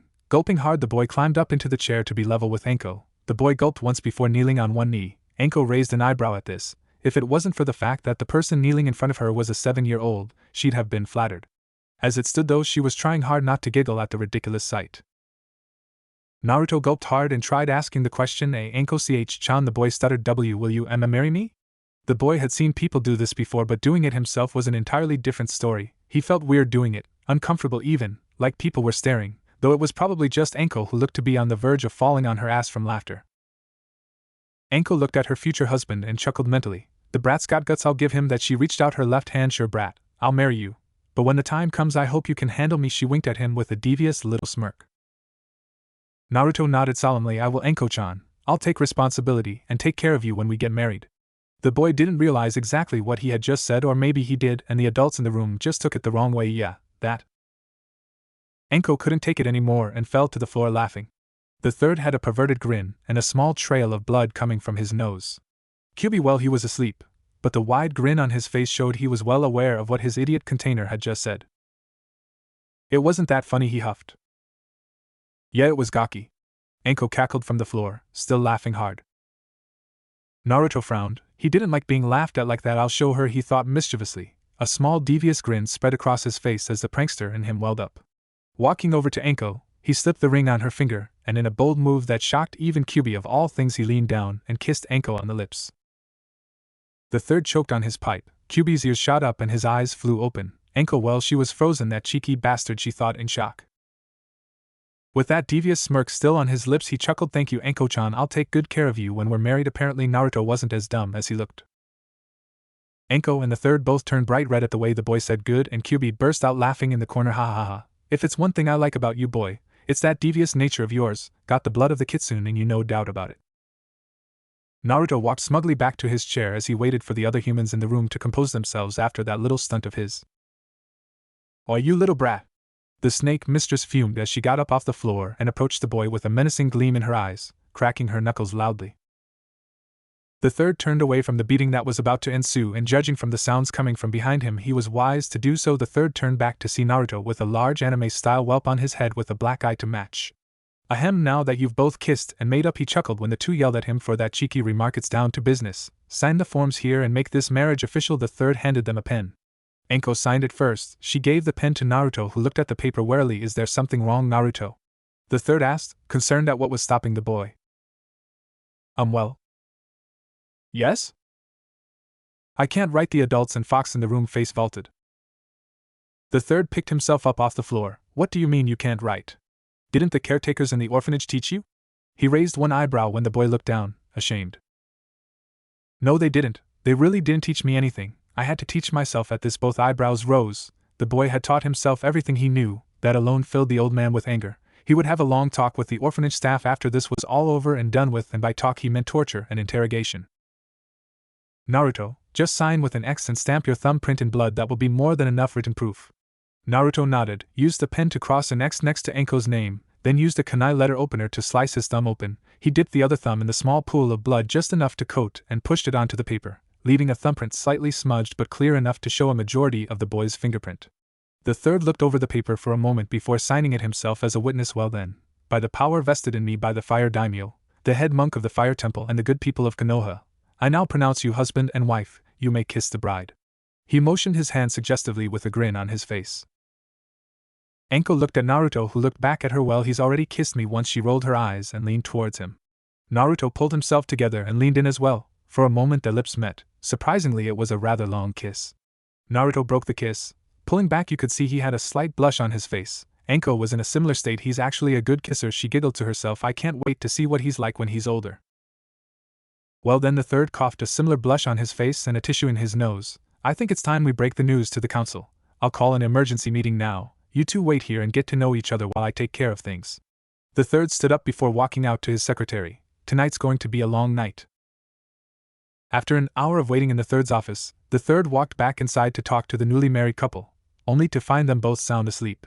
Anko leaning back in the chair Naruto had been sitting in, with Naruto comfortably curled up like a fox in her lap. Naruto, Anko. The third spoke up, waking the two from their nap. Naruto fell off Anko with a curse, hitting the floor with a thump when she jumped out of her seat. Anko looked around quickly for a moment before she smiled sheepishly when she noticed the third looking at her with an eyebrow raised. Perhaps I don't have to worry too much about them rubbing off on each other after all, the third chuckled to himself, amused at the pair's almost immediate bonding. If it was one thing that brought people together, it was a shared loneliness that they could relate to. Are you alright, Naruto? The third asked the boy, who was picking up what was left of his dignity after being unceremoniously dumped on the floor. Yeah, Gigi, I'm alright. The boy turned to say something to him when the third gasped. Naruto. What? The boy jumped back, startled by the third's raised voice. Your eyes, the third pointed to a small mirror on the wall. The boy turned and nearly jumped out of his skin. His pupils were thin, his eyes were still sky blue, but his once round pupils were nothing but slits now. I told you you'd most likely start showing fox attributes. I'd keep an eye out for your tail and ears next, QB spoke up from the corner. I didn't think it would start happening right now, the boy groaned. His transformation was already starting and it could only cause him more grief once the council saw him. Come on, Naruto, Anko, we can worry about Naruto's fox parts later. The council is waiting for us. The third led the pair to the council room. Once there, he opened the door and motioned for the two to enter. It's good to see you all are here, council members, the third greeted them all. Get to the point, Sarutobi, a middle-aged merchant, spoke up. We all know this has to do with the little brat over there, so what is it? Now, Kurokara-san, I think there's a lot more to this than that. The voice belonged to an elderly man who ran the local cloth shops around Konoha. He was also one of the more level-headed of the civilian council. Kurokara glared at the old man for a moment before sighing. Go ahead then, Hokage. Very well, the aged Kage nodded. The fact of the matter is that this meeting is, to an extent, about the young Uzumaki over there. He motioned to the boy in the corner of the room. Roughly 3 to 4 hours ago, Naruto here was cornered by a mob of civilian villagers who, by witness accounts, tried to take the boy's life. There were several murmurs among the men and women at the table at this. I am sad to announce that those individuals are no longer among the living. There were cries of outrage at this. Did the boy kill them? A curious voice asked. Everyone turned to the speaker, the pale-eyed head of the Hyuga clan, Hayashi Hyuga. Yes, the third stated quickly, but before the rising voices could get louder. However, he said with a harsh tone, and the council wisely quieted. The boy had reason to defend himself in this case, and while it still stands that he has killed, I believe a far more interesting event has occurred from this incident, namely the means by which young Naruto here killed those men. There was whispering through his room before the Hokage continued. Due to the stress the boy was placed under, he inadvertently accessed his bloodline. Voices were raised, but again the third quieted them. I am not finished. As I was saying, the boy here unlocked his bloodline, which, if any of you are wondering, is Hayatan, ice release, but that isn't all. Again, due to the stress the boy was under, it just so happens that the boy unknowingly tapped a bit of the QB's chakra. He took a moment to let that sink in. The boy is fully aware of what is inside of him as he tapped into the fox's chakra at the same time as his Hayatan bloodline was active, but for reasons currently unknown, the chakra mixed in a negative way, creating a feedback which caused that explosion earlier today. What does this mean, Hokage-sama? A bored voice asked from the back. The voice belonged to the head of the Nara clan, Shikaku Nara. Well, I can't really explain without showing you. Naruto, come here a moment please. He waved the boy forward. As Naruto got closer, he noticed a few looks of shock as they noticed his slitted eyes and all but destroyed clothes, but he ignored the glares they shot him and approached the third. Here, channel chakra like you did before, as he handed Naruto another piece of chakra paper. Naruto held the paper over the council table, and like before, the paper split into 4 equal pieces, each being affected by a different element. Immediately shouting rang out. What is the meaning of this? An elderly voice asked, raising his voice to be heard over the others and yet still sounding calm and collected. Danzo, ever a pain in my ass. The third thought quietly before raising his voice. As you can see, gentlemen, the boy not only has an elemental affinity to wind and water, the pair of elements that make up Hayatan, but the other 3 elements as well. As for the meaning, well, that is the strange part. Due to the boy's accident, as we'll call it, the clashing chakra in the boy's system rebounded and struck his chakra network, instantly vaporizing a good portion of it in the explosion. Impossible, Hisashi interrupted. No human can survive their network being damaged that badly. He should know, the Hyuga were experts on fucking with the chakra network to kill people. Exactly, Hayashi-sama, no human. This boy, while he is indeed human, has a body that does not follow the same rules in regards to healing. I will admit this now, but both I and Naruto here have had a lengthy discussion with Kyubi himself on this matter earlier. A small yip from behind the third drew everyone's attention. The third moved out of the way to reveal Kyubi in all his short, fuzzy glory. "Sup, humans?" The fox hailed them. Shouts of the demons escaped, and monster, among other things, rang out in the chamber. "Well, fuck you too." The fox huffed and walked over to Naruto to collapse in a poofy ball at his feet. The third sighed and waved a dismissive hand at the council. "Do not worry, the seal still holds. That form the fox is taking is just a bunch-in body that it uses to communicate." The council whispered a moment over the fox until the third coughed to get their attention again. "From what the fox explained to me, what has happened to Naruto here is what's known to demon and summon kind as elemental convergence, strictly speaking the converging of elements on an elementally neutral chakra network. During the time while Kyubi was healing Naruto here, the boy was able to draw in large amounts of elemental chakra from his surroundings, which just happened to be the forest of death of all places." Many in the room paled at the mention of the forest. Even the experienced jonin in the room were uncomfortable with the place. As you all know, the forest of death is anything but normal, so anything the boy absorbed was most likely amplified by his chaotic surroundings, which leads us to the boy's current condition. As it stands, the Kyubi has told me that the boy at the very least now has access to every one of the base elements, with the possibility of the boy forming multiple elemental bloodlines likely. So any ideas you may have had of getting rid of the boy now would be nothing short of idiotic. The third glared at a few of the civilian council who had been giving the boy, and by extension the fox at his feet, an evil look for a while now. "If that is the case, Sarutobi, then why do we not have the boy produce offspring that would take full advantage of his possible bloodlines?" Danzo asked curiously. "That, Danzo, has already been taken care of." The third glared at the man. How dare he even suggest doing that to a child? It was disgusting. "Anko." Sarutobi motioned for her to approach. "You all know Anko Mitarashi here, correct?" Many at the table nodded, though not many hid their open distaste for the woman. "Anko here is the one who found the boy and brought him to me. After a brief discussion on the matter which I personally brought up, she has offered to take care of the boy." Several voices of dissent were clear. "Silence! I am not finished," he roared. "Anko agreed to take care of the boy, but that alone would not allow her to do so since he is legally an adult. As many of you on the council are aware, he gave each of them heated looks. He had made Naruto an adult only a week earlier to try and protect him when he had learned the orphanage had kicked the boy out. He couldn't take care of him himself due to the council's meddling, but the third had bought and was sustaining a small apartment for the child, and since he was an adult he could legally have his name on the deed. Had he known where the boy was, he would have immediately taken him there. But Naruto had a bad habit of hiding from people given his life, though that's to be expected. If only he wasn't so damn good at hiding. It had gotten to a point where even his crystal ball could not find him at times. The third sighed. This wasn't going to be taken very well. Since the boy is legally an adult, clan head and last of his clan, he has made it clear to me that he did not want to be subject to the Clan Restoration Act without his say in who he takes as a wife. I discussed his options with him, and we came to an agreement. As of this moment, Anko Mitarashi is now Anko Uzumaki. The two of them are husband and wife." To the third's surprise, there was complete and utter silence. He looked at the council members in the room. There was shock, horror, and rage, to name a few of the emotions on the faces of his council.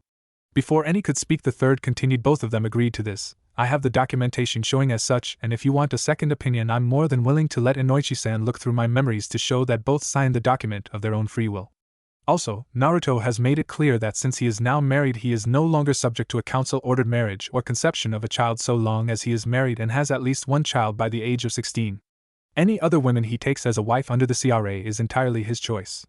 Do I make myself clear?" The third's voice may have been controlled and even, but the threat was as clear as day to everyone in the room.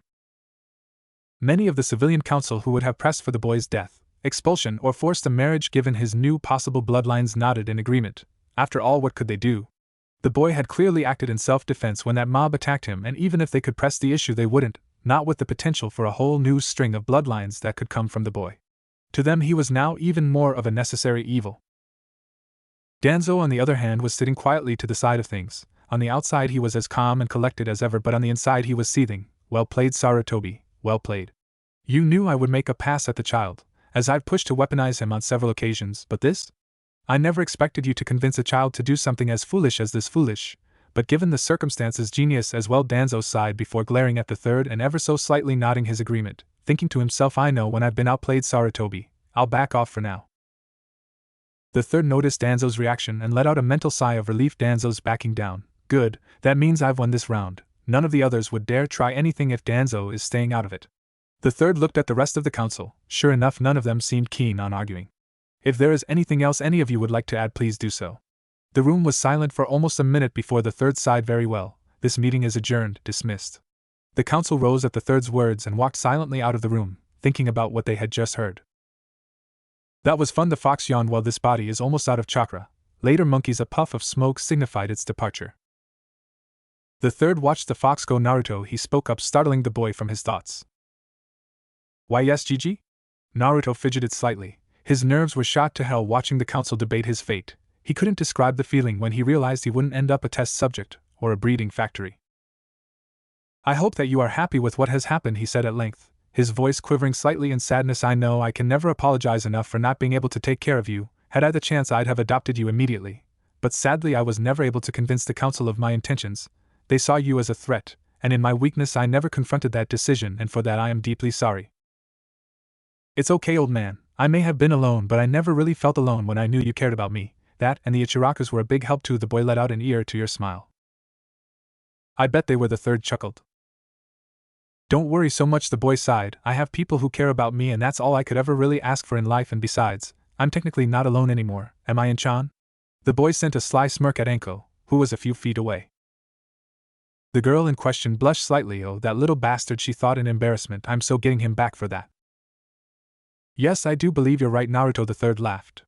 Though even if you have found someone to stay with, you'll need some decent clothes. After all, we can't have you walking around a beautiful lady in nothing but torn rags.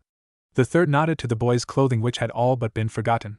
Enko can take you to the Wolf Claw weapon shop tomorrow. An old friend of mine is the owner. I'll have him put it on my tab.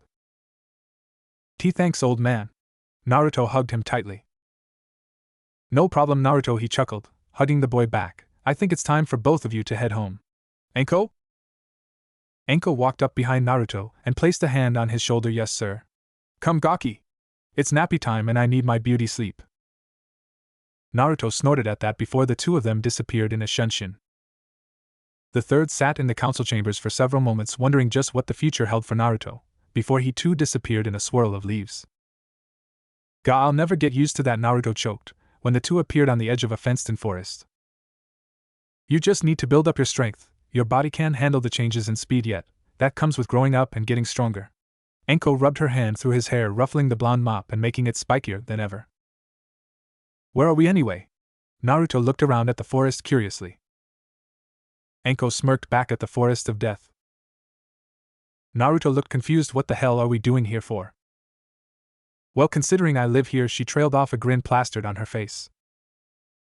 Naruto's eyes went wide. Wait, you live here? Guilty. Raising her hand up in front of her in a joking gesture. Ugh, any other surprises I should know about? He raised his brow questioningly. Well, she trailed off, I have a fetish for blood, my favorite color is purple, my favorite food is dango, you take my dango you die, and I have a tattoo of a python on my ass. She ticked each thing off on her fingers. Naruto slapped a hand to his face and groaned. I didn't mean that literally. I'm a very blunt person. She smirked. I can see that, Naruto deadpanned. He sighed. Fine, let's just get to wherever in this crazy forest we're going. Okie dokie. She picked the boy up and chucked him over her shoulder. With a leap at breakneck speed, she jumped into the woods with him, screaming bloody murder all the way. An hour later, roughly 10 of that prying Naruto's fingers from her arm, they were standing in front of the tower in the center of the forest. Home sweet home. Enko nodded proudly as a flash of lightning and evil laughter came from nowhere. What the fuck was that? Naruto yelled. Oh, you know, just the natural ambience. She smiled heavily. Wonderful, he sighed, entering the building. As he entered, he noticed that the place on the inside, for the lack of a better term, was fucking huge. Wow, he took off running, passing by at least a dozen doors before he made it to the arena area that was used for the Chunin exams. This place is awesome, he yelled out. I knew you'd like it, it's pretty big, so you really don't have to worry about anybody invading your privacy here. That is until the Chunin exams, and this place is filled with Chunin wannabes for a few days. But that's why my room is at the top of the tower. No one really bothers with going that far up just to find a room to stay when there are so many on the ground floor.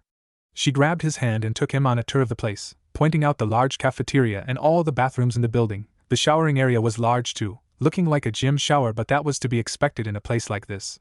Level by level they went up until they were near the roof of the building. "Here's our room," she smirked, pointing to a large wooden door covered in seals. "Any reason why that door is booby-trapped to all hell?" Naruto asked sarcastically. "I like my privacy during the Chunin exams," was all she said before walking to the door and channeling chakra into the seal in the middle. Instantly a distinct click was heard and the door swung inward. "Welcome to the bird's eye view suite," she laughed, waving her arms in an overly dramatic way. "It's one of the 2 ways to the roof of the tower, and this one has a personal balcony to look over the forest with. And yes, I booby-trapped the balcony too." Naruto's sweat dropped. "Paranoid much?" Enko ignored that. "Well, since it's already well past the ass crack of midnight, I think it's time to sleep. I'll finally have a use for that other bed now." She trailed off for a moment before noticing Naruto's state of clothing. "Ah, I forgot about that. Strip real quick, I'll get you something to wear." As she walked to her wardrobe, back turned to Naruto, who rather reluctantly stripped down to his underwear in front of his bride. "Cammy, this is awkward," the boy thought to himself. "Ah, here we are." She pulled out an old long gray t-shirt and tossed it to the embarrassed boy, who put it on quickly, only to find the thing was many sizes too big for him. Hell, it looked like a full-length dress on him. "Well, that's irritating." "Don't worry about it. Do you have a kunai, some rope and a needle and thread?" Enko nodded and brought him the things he needed. Naruto immediately got to work. Taking the shirt off, he cut the thing at about the midway point. After that he took the bottom part and cut the lower 2/3 in a V shape. Taking the needle and thread, he began sewing either side of the V. The speed at which he was doing this caused Enko's eyebrow to raise. "You're pretty good at sewing, Gaki." Not stopping, Naruto grunted. "Well, you tend to learn things that make life easier when no one will help you." There was clearly pain in his voice. He had only been out on the streets for about a month before all this shit happened, but really the streets were a better place than that orphanage ever was. At least on the streets there are plenty of places to hide from the people after you. Not like that helped much, really. Enko frowned. "Look, kid, I don't pretend to know what your life was like, I lived it. You don't have to keep up this mask of indifference around me. I won't turn a blind eye to you just because you have some giant furball inside you, and to be honest, you're not the only one having to bear a seal and bad memories." Naruto jerked his head towards her. Enko nodded and pulled her coat off of her neck, revealing a small black tattoo on her shoulder. "The curse mark," she said slowly. "A seal developed by my previous master Orochimaru. He gave this to me when he defected the village, as a memento of our relationship. It gives him power over me, to cause me pain whenever he wants, and the thing throbs constantly. I'm lucky most of its potency is sealed away by another seal, but that doesn't stop it from hurting me, or from other people thinking I'll turn on them at any moment, controlled by some snake bastard." Naruto's face was blank for a moment as he looked at Enko's face. There was genuine sadness there and a bitterness he'd only ever seen in himself. Naruto sighed. It was times like these that made him feel older than he was. A 7-year-old acting like someone triple his age. He dropped what he was working on and walked over to Enko. Without saying a word, he pulled her into a hug. Enko's eyes widened a little. After a few moments, a small smile crossed her face as she hugged him back. It's pretty sad when a woman gets comforted by a child, or for that same child you'll be the one who understands her pain the most. She chuckled bitterly. "I know, Anchan, I know how it feels to be alone. But we aren't alone anymore, are we?" "Heh, I guess not." She smirked as she tousled his hair again. They sat there for what seemed like hours together, just holding each other, letting the other's feelings show through, if only a little bit. Finally they separated, knowing that truly they were no longer alone. Naruto turned back to the cloth he was working on, putting the finishing touches to it. When he held them up to Enko, she snorted in amusement. He had turned the cut-off bottom of the shirt into a baggy pair of pants complete with a rope belt.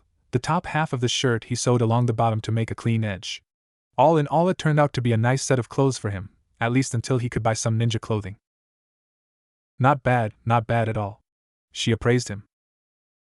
"Like I said, knowing how to make things in life easier is a damn good skill." He flashed her a wide smile, which she laughed at before they both went to bed for the night, knowing that tomorrow would be a new day for the both of them. Meanwhile, in an undisclosed location, a pissed-off Danzo brooded and brooded. "You will rue the day you cross me, Hiruzen," Danzo yelled out to no one in particular. "Rue it." And back to brooding the Uchiha wannabe went, the stolen Sharingan eye behind his bandages spinning fiercely. "But first, I must try that new flavor of Pocky I've heard so much about." Again yelling at no one. Maybe calling him a Uchiha wannabe was being a bit modest, thought our lovable author, as he contemplated seppuku via ballpoint sharpie. Naruto awoke to a peaceful morning in the forest of death. The sounds of birds chirping could be heard all around the tower. Yawning to himself, Naruto dragged his ass out of bed, scratching said ass as he made his way to the bathroom. He opened the door with his foot as he yawned again, not even paying attention to his surroundings as he made his way to the toilet. Once there, he was preparing to take care of business when a cough interrupted him. He turned towards the sound tiredly, not expecting a naked Anko to be standing 5 feet from him with a towel draped over her shoulder. Naruto stared for a moment, too tired to understand the world of shit he was in right now. Then slowly his eyes widened as it dawned on him that he was about to take a piss in front of a fully nude Anko, and she was giving him a look that spelled certain death. "I'm sorry?" he began. Anko shook her head no. "Are we?" She nodded. He squeaked as the sound of a fist connecting with the overly hard head echoed through the tower. "What have we learned?" Anko asked, rubbing her hurting fist. "What?" The brat had a hard head. Naruto wept anime tears as a large whelp rose on his head. Knock first before entering? Close enough. She shrugged, still not covered in the least, which Naruto noticed. If the purpose of hitting me was to punish me for seeing you naked, why are you still naked?" Anko deadpanned. 3 reasons. 1. I'm not the most modest of people, you only have to look as far as my clothing to see that. 2. We're married, so this really shouldn't surprise you. If it does, use this chance to get used to it. As she opened the shower curtain to the bath, showing a tub large enough for the both of them to bathe together. And 3. I didn't hit you because you caught me naked, I hit you because you just walked in without making sure I wasn't in here, and also because you were staring at my tits the entire time. Naruto blushed. He had been staring a bit south of her face since he walked in. It's not like he could help it though, he was still a guy after all, and not only that, it was the first time he had seen a woman's bare breasts before. Are you getting in or what? Anko asked as she leaned back in the tub. Yeah, he turned back to the toilet and finished peeing, trying to ignore Anko staring at him intently. Big for his age, good, she silently appraised him. Maybe he could no bad Anko, no pedo thoughts. She mentally slapped herself as Naruto sunk into the water with her, blushing madly as he sat in front of her. I'll wash your back for you, she smiled, lathering up a bar of soap and scrubbing the boy down. His skin was smooth to the touch, not a mark or blemish on him, but that probably had more to do with the fox than anything the boy did. As she was beginning to lather up some shampoo, she noticed a pair of odd pointy things sticking out of the boy's head. Reaching out, she grabbed a hold of them, and immediately Naruto melted in her grasp. She blinked a couple of times, then looked over Naruto's shoulder at his face, and noticed his face was bright red, flushed, and was really relaxed. She looked at the points on Naruto's head for a few seconds, then started massaging the tufts of hair lightly, making the boy shiver in her grasp. A wide grin escaped her as she continued her massage. So cute. She giggled. The fur ball was right, you already have foxers coming in. I'd say a few more days and you'll have a full-grown set to charm the ladies with. Oh joy, he said sarcastically, shivering some more as she hadn't stopped stroking his ears. Cammy, were they sensitive? Oh, don't be like that. If you're so worried about someone seeing them, I'll teach you the Ninjutsu to hide what you look like until we can get you a hat to cover them, and if your tail ever comes in, we can figure something out as well. She poked the back of his head hard for a few seconds to get her point across. Naruto sighed alright as they both enjoyed the bath. In the Hokage's office, we find Sarutobi passed out in a pool of his own blood, the red fluid pouring heavily from his nose. Note to self, do not check on Naruto with the crystal ball in the morning, not good for my health. The third thought before darkness took him.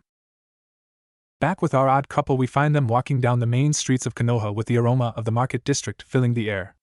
Anko was dressed in her usual, while Naruto beside her was in his makeshift clothing with a loose gray hat on that he had thrown together from a belt and some old cloth. Honestly, it looked like a cross between a chef's hat and a beret to him, but Anko thought it looked stylish with the rest of the clothes, so he begrudgingly wore the thing rather than try and fool a village full of ninja with a half-assed henge. Anko looked down at her young husband and noticed his rigid posture. Don't be so tense, kid. As long as you keep that hat on and don't look anyone in the eyes, they won't know the difference, and if someone starts shit, I'm here with you. Some comfort at least, the boy retorted. Anko sighed. The kid was being difficult again. It wasn't that he didn't understand that they could count on each other now. It was the fact that the constant glares the villagers were throwing him were breaking the boy's resolve. Every other villager they passed gave the boy at the very least a look of disgust or anger. Hell, she never had it this bad. No wonder the kid was so depressed. At least I can discourage a few of the glares now, she sighed again, tossing out a small bit of killing intent at a few civilians that were giving him dirty looks. More than a few paled and turned away, which for some odd reason gave her a sick sense of satisfaction. Is it because I'm protecting Naruto? She wondered. It's keeping him off the boy, as she noticed his more relaxed posture. You don't have to do that, Anshan, the boy said quietly. Kid, these people aren't worth your time of day. She frowned. The old man told me that your dream is to be recognized as a great ninja and become Hokage. I can tell you now, just being Hokage won't get you recognition from everyone. There will still be people like this that will glare at you because they are fools and don't know any better. Also, the Hokage is a military leader. That means he is appointed by his military, his ninja, not the civilians.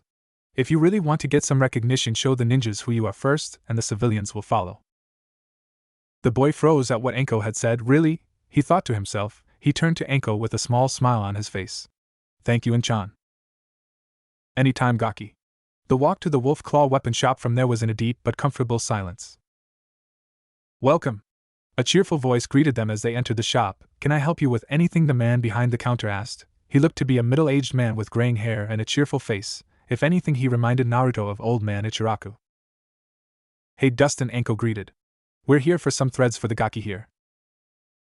Hey, same as always, Anko. He scratched his beard in thought. Yeah, I heard from Sarutobi you were coming by. Said you needed some supplies and a new wardrobe for the run here, though I gotta say when he said your clothes were a mess I imagined them to be more well in pieces. What you have on now doesn't look half bad. Yeah, the kid here made 'em from some cloth, an old t-shirt, a belt and some rope. The little guy is pretty damn good. She ruffled said kid's hair playfully. I'll say, that's pretty professional work right there. It almost looks store-bought except for the few seams that are visible. I wouldn't mind having him around the shop fixing a few of the special orders I get.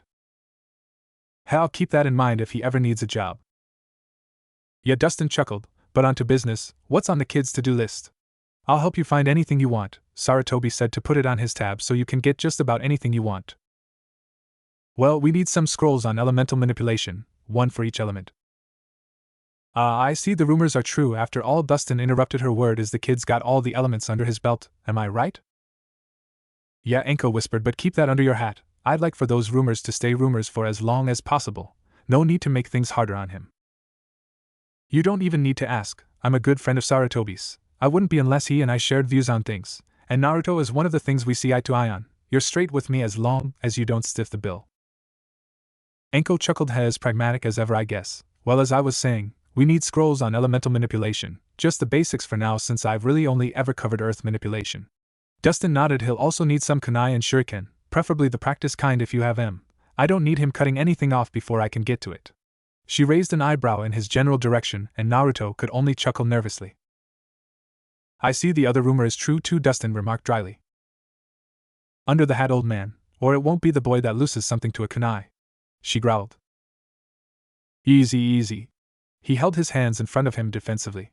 I have a few sets of practice shuriken and kunai in stock. Anything else? Yes, she punted Naruto in the rear towards the clothing section.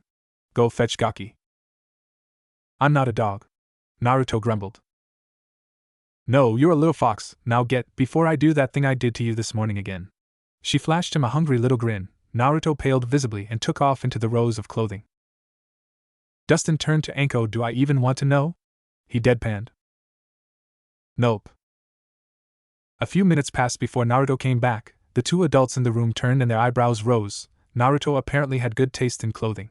He had somehow found a mesh armor undershirt his size along with a black t-shirt on top with the mesh coming out a few inches under the arms. His shorts were black as well and had orange strips running down the seams on the side. A pair of fingerless black gloves were on each hand and a pair of black ninja sandals on his feet. The gray hat still sat loosely on his head though, since there was nothing really loose to cover his ears. He just had to settle for grabbing a roll of black cloth and another belt to make a black one later. For accessories he had a kunai holster strapped to his leg, a ninja pouch on his waist, and on his back was a small tanto, which looked more like a full-length blade on the small boy. While they both said at the same time, Not bad, Gaki. That's a nice look, but what's with the sword? The snake mistress pointed to the blade curiously. I don't really know, I just liked it. I never really had any weapons to practice with, and this is something my size. Dustin rubbed his chin thoughtfully. Makes sense. If the kid is going to get used to a sword or blade, it's good to start small and work your way up. Alright, I guess, but you can only practice with it while I'm around. I don't want you cutting yourself with it. Naruto nodded. Dustin marked a few things down on a piece of paper. Okay, you have the scrolls, the training tools, and some new clothing and weapons. Anything else? Naruto thought for a moment before something caught his interest. Hey, old man, could we talk over there for a second alone? He looked out of the corner of his eye at a frowning Anko. Yeah, sure, kid. The two walked to the back of the store for a few minutes, Anko watching the discussion silently. The boy was whispering in the man's ear, so she really couldn't make out what he was saying, but by the way Dustin pulled back surprised and looked in her direction, it couldn't be anything good. The two of them walked back to the counter. Yeah, kid, I'll get what you wanted, but are you sure? That's a bit advanced for you right now. Yeah, I'm sure. He nodded. Okay, one moment. He walked to the back and opened his storeroom door. After a few minutes of rustling papers and clanging of metal, the man returned with a scroll in his hand. Everything is in this storage scroll, just send chakra into it, and the materials will pop out. To store stuff, just do the same. As he handed the scroll to the boy. Thanks, old man. Have for a friend of Sarutobi, it's the least I could do. Dustin grinned at the boy. It's all on his tab, so don't worry, I'll send him the bill.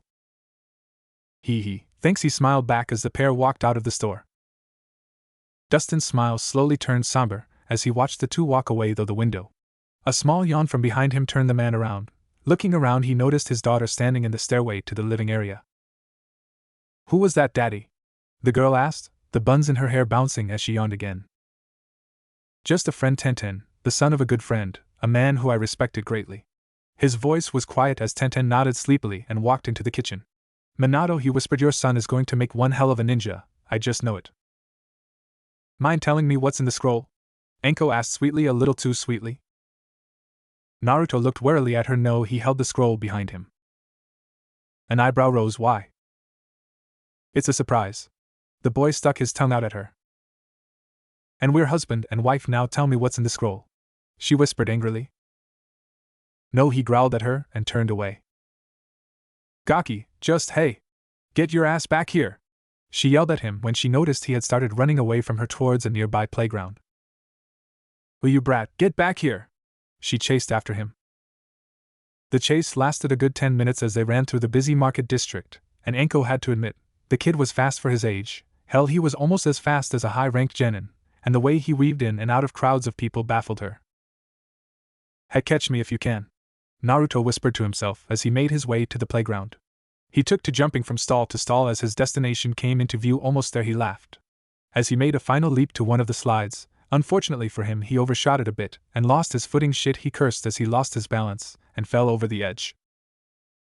Eep! A voice from below cried as a loud thump sounded. Ouch! Naruto rubbed his head as he leaned up on one arm. Where? He froze when he noticed a small girl in a similar situation next to him. Hi, he rubbed the back of his head nervously, feeling that his hat had fallen off in the fall. Hello? The girl stuttered. Hello as well, the name's Naruto, and sorry for falling on ya, I'm kinda being chased by my Anchan. Hinata, she poked her fingers together nervously, and who is ANC-chan? Gaki, get your ass out here now, a voice screamed in the distance. Naruto's sweat dropped. That would be her. I don't want you to get in trouble too, so I'll sneak away, just keep quiet please. He turned away from her, looking around nervous.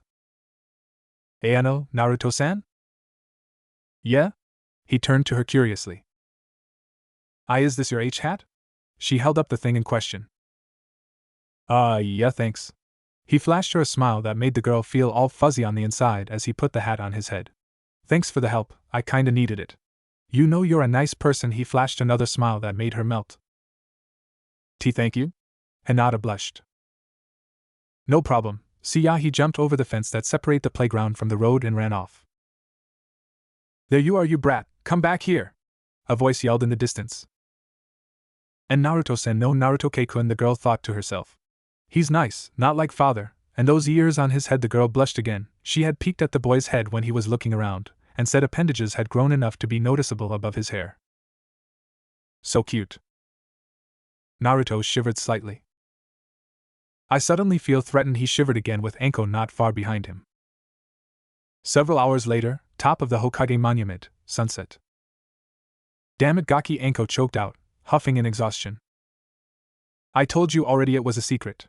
The boy stuck his tongue out at her with his back to the edge. Apparently the chase had made its way through most of the village and ended on top of the Hokage monument, coincidentally on the head of the yondaime.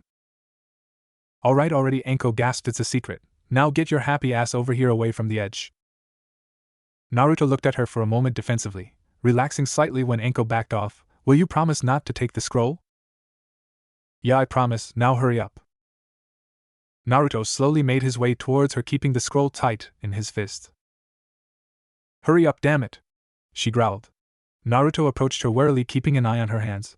When she flashed behind him, his eyes flew wide as a fist connected with the back of his head. 2 minutes later.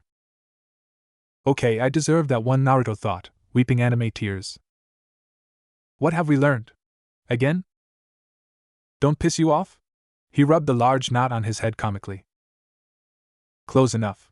She picked him up by the back of his shirt and brought him to eye level. Scare me like that again and I'll have my snakes tie you up for the day, and you won't do jack shit, understand? Yes, Anko-san, he nodded quickly. Good, I'll respect your privacy for that damn scroll, but let's get some dango. Chasing you made me hungry.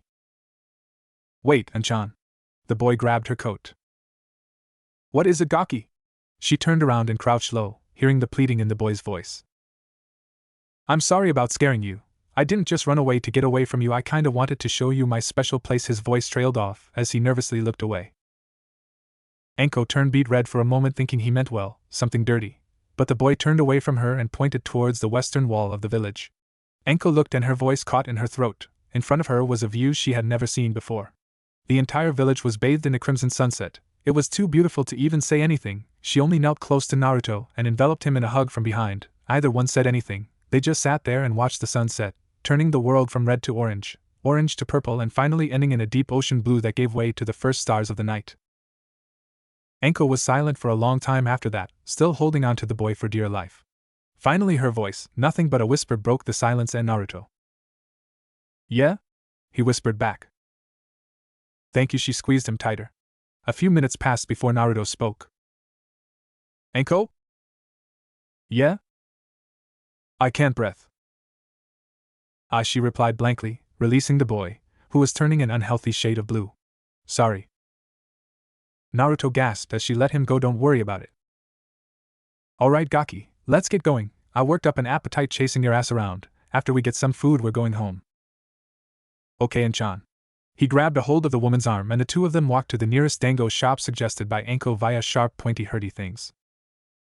Outside Training Ground 44's tower, 2 weeks later. It's been 2 weeks since the accident. With the help of a gag order from Sarutobi, most of what happened to Naruto was reduced to a rumor. The Uchiha massacre that happened only a few days after that drew even more attention away from him. With the entire village focused on the tragedy, it kept Naruto out of the public eye long enough for most people to forget about the incident. In that time, Naruto's fox ears grew out to full size. His tail was the next thing to come in. The fluffy appendage was currently sticking out the back of a pair of casual clothes he had stitched together from another large shirt Anko had given him. The bagginess of the pants was more comfortable on his rear since the tail was still a little tender. He still shuddered when he thought back on Anko's reaction to it. Yuck, the pain. Too squishy, he shivered unconsciously. Sadly, our young hero suffered firsthand from the combined effects of marshmallow hell and an overly zealous glomping. Cammy help him if any other women got a hold of him. Hell, he was still massaging the kinks out of his tail, though it was weird having a tail to begin with. His sense of balance was thrown off, but at the same time felt more balanced overall. He also felt stronger, and his senses were increasing as well. If things kept going the way they were going, he might even consider this a blessing rather than a curse. Oigaki? Anko called from the entrance to the tower, breaking the boy from his musing. He turned to her curiously. Yan-chan? I think it's time I start training you. You've had a week to get used to your new animal parts, and I think it's time we bust ass and start your ninja training. His face lit up. Yeah, it's getting boring just sitting around doing nothing. I'm ready for anything you can throw at me, hopping around a couple times and doing a few punches and kicks to prove his point. Actually, first I want to know something. The blonde stopped and looked at her. What? You know that jutsu you used when we talked to Kyubi? He thought a moment. Oh, you mean the Kyubi shadow clone jutsu? Yeah, that one. Do you know the parent jutsu? The shadow clone jutsu? He nodded. Yeah, that was the first thing Kyubi taught me so I could use the Kyubi clone. Why? Well, now things get a lot easier. Do you know the special ability of shadow clones, Gaki? No, why? He scratched his head in thought. Try and make as many as you can and I'll show you. Okay. He shrugged, gathering a large amount of chakra shadow clone jutsu. A giant puff of smoke filled the clearing. When the smoke cleared, there was easily more than 200 clones around Anko. Anko's eyes widened as she noticed all the clones. The fuck? She yelled, literally falling on her ass in surprise. Naruto looked around confused. What? Did I not make enough? Not enough? Are you insane? Anko's thoughts were whirling. How the hell can he make so many shadow clones? For fuck's sake, I've never seen anyone make this many. Wait, if he can make this many, my god, the third was right. The brat could be a prodigy in the making. Screw the bloodlines and the elements. Just being able to do this is a gift itself.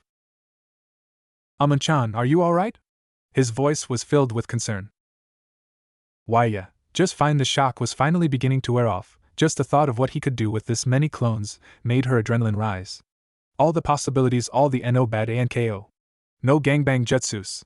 She slapped herself and stood up quickly. Naruto, don't worry. If anything, this should be impossible to do. Just the fact you are doing it is amazing. He tilted his head. So what now? Now I show you a neat trick that shadow clones can do, shadow clone jutsu. She yelled out, a single clone forming beside her. Have one of your clones follow me, Gaki. As the clone walked off into the woods. You heard her. One of the clones broke off from the rest and followed Anko's clone deep into the woods. After a few minutes of walking, Naruto's clone turned to Anko's clone. Now WH? The clone started to ask, but before the clone could even react, Anko's clone had stabbed it with a kunai, dispelling it. A second later, Anko's clone dispelled as well. Back with the original. Why'd you kill my clone? Naruto growled. She grinned. But how did you know I killed it? What do you mean you just? The boy frowned in confusion, before a small smirk slowly crossed his face. Anything a clone experiences gets sent back to the original when it's dispelled, doesn't it? Got it in one, Gaki. She laughed. From now until you join the academy next year, you are going to be training with shadow clones. By the time you make Genin, I'll have your ass at Chunin level. She flashed him an evil grin which sent a chill up his spine. This wasn't going to be pleasant, he just knew. Alright, first off, we aren't going to be learning any new jutsu, I'm telling you that now. What we're going to cover till you start the academy is chakra control and nature transformation. She walked over to a nearby tree and yanked a leaf off one of its limbs. First is chakra control exercises, as she placed the leaf on her forehead and channeled chakra into it to float it lazily above her head, much to Naruto's amazement. The objective of this first exercise is basic control. Keep the leaf floating over your head with chakra for as long as you can. It's not power you're after, it's control.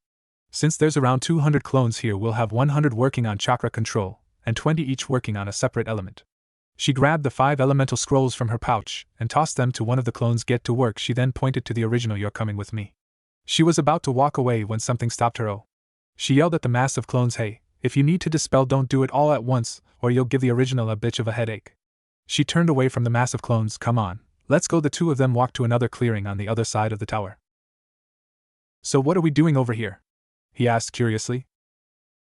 Simple, since shadow clones can only send back mental information, physical abilities need to be worked on by the original. Sure, you can work on your reflexes and instinct, but things like muscle memory and increasing your body's strength, speed, stamina and flexibility is all down to you. He raised an eyebrow. So we're exercising? She smirked something like that. An evil chuckle escaped her lips as she explained her training, all the while Naruto turned paler and paler. Are you fucking insane? Finally finding the words to express himself.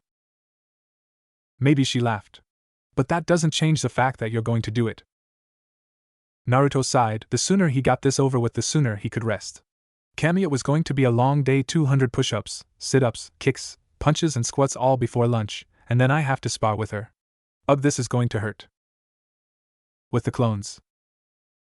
Okay, let's see here. Nature transformation. The basics. The clones scanned each of the scrolls intently. Channel chakra into the object and imagine that element's properties in that object. For fire, superheat your chakra and imagine burning the object. For wind, split your chakra in half and grind it to a fine edge to cut the object. For lightning, aggravate your chakra in the object to create a static charge. For earth, harden your chakra around the object and grind against it. For water, use your chakra to gather the moisture in the air and soak the object. Seems pretty straightforward. The clone grabbed a leaf and held it up high. Alright, Mies, it's time to get to work. The clone pumped its fist before it dispelled itself and sent the info through the ranks. Hokage's office. So it begins, eh? An image of Naruto flashed through the crystal ball hat. Just seeing that many clones makes me feel old. Sarutobi chuckled to himself. I see great things in your future, Naruto. Your father passed his will on to you while your mother passed on her love. Remember both their sacrifices, Naruto. Grow stronger from them and show the world you aren't some demon. Show them the real you, the you your parents would be proud of. He sat there for a long moment, taking a drag off his pipe, the quiet of the room ringing in his ears. The third sighed as he exhaled the smoke from his lungs. Good luck, Naruto. Knowing your father's luck, you'll need it. A dry laugh filled the air as the third again sat in silence. Although knowing your mother's luck. A few hours later, back with the original Naruto. Kami, kill me now! The boy mentally yelled. His arms were already like jelly, but Anko insisted he learn the basic katas to her taijutsu style so they could spar. He had learned the first and second katas, though the use of shadow clones, But the woman wasn't letting up. She kept pressing him to learn the moves, and any time his stance was off she'd correct him with sharp pointy things. Okay Gaki, you got the first 3 kata down for this style, those are the basics, and they're enough to get you through a light spar, so come on, get off your ass and let's do this. She stood a few meters away from him in what she called the python stance, a stance based on defense and single heavy strikes, perfect to spar against without killing the kid. Can't we at least take a 5-minute break? I can't even feel my arms right now. Quit the bitching, can't feel your arms, can't feel the pain, now attack me, or do I have to come to you? She rose an eyebrow at this, almost daring him to let her attack first. The hell, I'd give you a reason to kick my ass. He charged forward in the standard Viper stance, the most basic of the stances built on speed and quick successive strikes. As it stood, the boy was decent in speed and could deliver fairly strong punches even if the stance he was currently using was meant for cherry tapping. Ah! The boy yelled, as he ran towards Enko, fist leading in a vicious punch. That's more like it. She blocked the strike with her palm. With a swift jerk she tossed the boy behind her. Naruto flew through the air a few feet before he righted himself in the air and landed on all fours. He dug his feet in and rushed her again, dodging from side to side, to try and throw Enko off. Not bad, kid. She laughed, dodging to the side to trip him and send him rolling into a tree in a heap. But not good either, you leave yourself too open when you charge. When you come in for a strike and you're ducking back and forth like that, you need to keep inside of your opponent's striking arm and make sure you can correct yourself if your opponent dodges. That was a good try though, now pick up your dignity and fight me. Crazy snake bitch, Naruto grumbled under his breath as he got back into his stance and charged again, coming in for a low strike to the ankles, hoping to cripple his opponent somewhat to at least give him some advantage. It didn't help his self-esteem any that he was having to fight someone twice his size. Enko responded to the kick by hopping just over it, bringing her foot up as she did so to catch Naruto under the chin, sending him flying back again. He rolled with it, and got to his feet after sliding a good 15 feet. Tell me again, how kicking my ass is supposed to make me stronger? Naruto asked, rubbing his bruised jaw. It's training, deal with it, she stated flatly. Figures, he mumbled, getting back into position again. This time he was going to take it slower, just rushing in there wasn't doing anything. Oh, using a defensive stance? Well now, let's test it, shall we? A wide grin crossed her face as she rushed him. Shit, Naruto cursed, bringing his arms in front of him in a cross to stop the kick aimed for his face. The blow knocked him back a few feet. He rolled to the side as a fist connected with the ground where he was a second before. He placed his hands on the ground and kicked out with his left foot, catching Enko on her lead shoulder before tucking into a roll to dodge a kick she threw his way. Quickly getting to his feet, he blocked a punch and sent it wide. Getting in closer under her guard, he sent a punch into her stomach before hopping back to get out of the grapple she was going for. That was a nice punch, Gaki. She coughed. That actually hurt a little. You do know that this is hardly fair, right? You're twice my height and weight, many times my experience, and I'm pretty sure you're just toying with me. And you think you won't fight people like that when you become a ninja? Enko deadpanned. I fought Orochimaru's snake summons and won in a taijutsu match. Those bastards are bigger than a house. You think that bothered me at the time? Hell no. I did exactly what you are doing now, using your opponent's movements against them and striking when you have an opening. She smirked again. And since you've hit me, you're clearly up to this level of speed. This level? A sinking feeling filled his stomach. Low Genin speed test complete, she yelled exuberantly. High Genin time. Fuck, his words were cut off by a fist to the face. -3 months later. Alright Gaki, take 5. Enko yelled at him as the boy collapsed in a heap. He had spent the last 3 hours doing nothing but endurance training, which frankly surprised her. She'd thrown other chunin through her personal gauntlet a few times in her career, and the Gaki handled it like a seasoned jonin. The kid had stamina, there wasn't any doubt about it.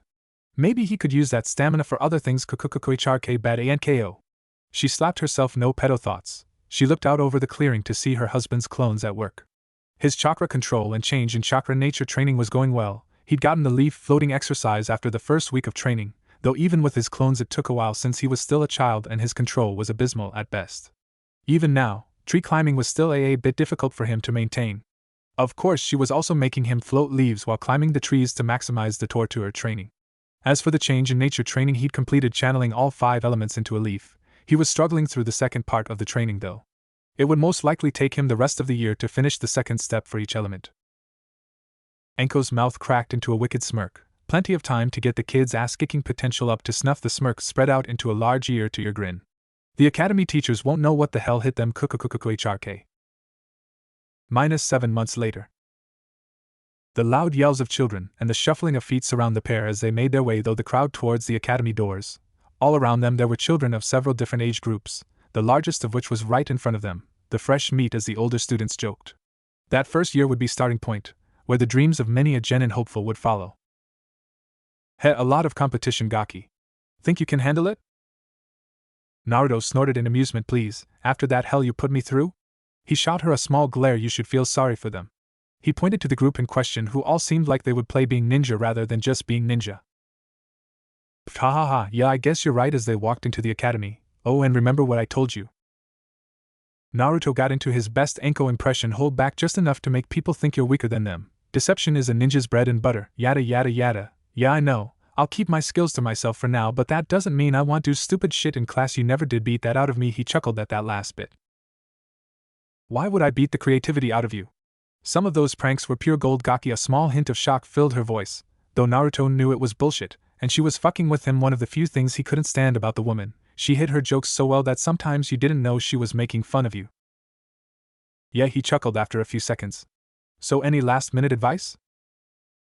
The buxom Kunoichi raised her hand to her chin thoughtfully. She seemed to honestly think about it for a good 5 seconds before reality, and her merciless attitude reared its ugly head. Yeah, don't let your mouth write checks your ass can't cash. Try and make some friends, and for the love of Kami, watch out for fangirls. Fangirls? Beads of sweat formed on Naruto's brow as the word sunk in. Fuck that. I'd rather go toe-to-toe with Fuzzbutt than meet one of those in a dark alley. PFFTTT, ha ha ha ha. Anko's merciless laughter filled the air.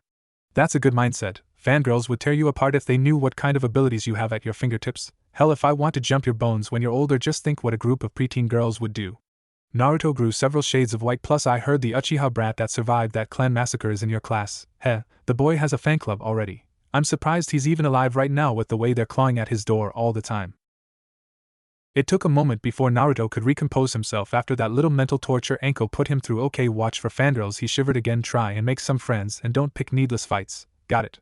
Can I show off a little to put arrogant pricks in their place? She gave him a thumbs up. Yeah, sure, Gaki. You have my blessing to take the sticks out of people's asses when you feel the need to, so go in there and kick some ass. Naruto's hand snapped to his forehead as he went rigid in a salute. Ma'am. Yes, ma'am. He roared, and ran off to his first class, ready to raise some hell. The door to the classroom slid open as the sounds of talking filled the air around Naruto. He looked around the room, taking in each new face with interest. Out of everyone there, only a dozen or so even looked at him. Well then, start with the friendliest looking ones, I guess. He readjusted all his clothing to make sure his foxy bits were hidden, and walked over to a young boy who was munching away at a bag of chips like his life depended on it. Hello, name's Naruto Uzumaki. Naruto reached out his hand in a shake. The boy looked at the offered hand for a moment before taking it in his.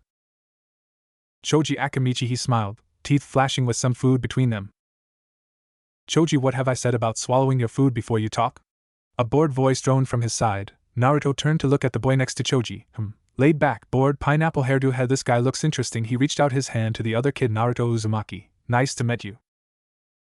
Shikamaru Nara. Same. He returned the shake again in a bored tone.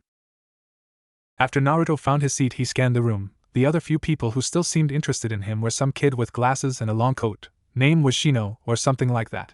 A girl he recognized as Hinata sitting in the back of the room. And 2 women who seemed to be fawning over someone in the corner. Or in other words, fangirls stay the fuck away mode. Activate.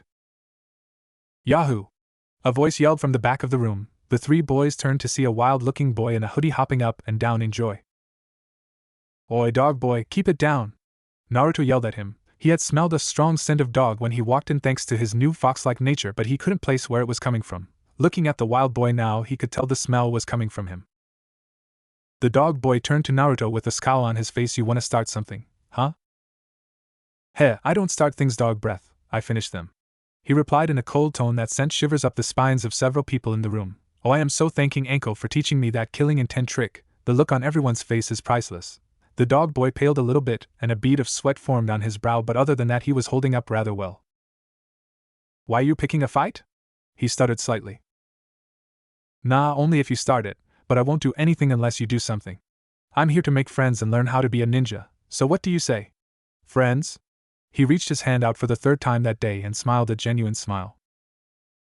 Dog boy's expression turned from scared to confused, his brow twitching nervously as his eyebrows knit together.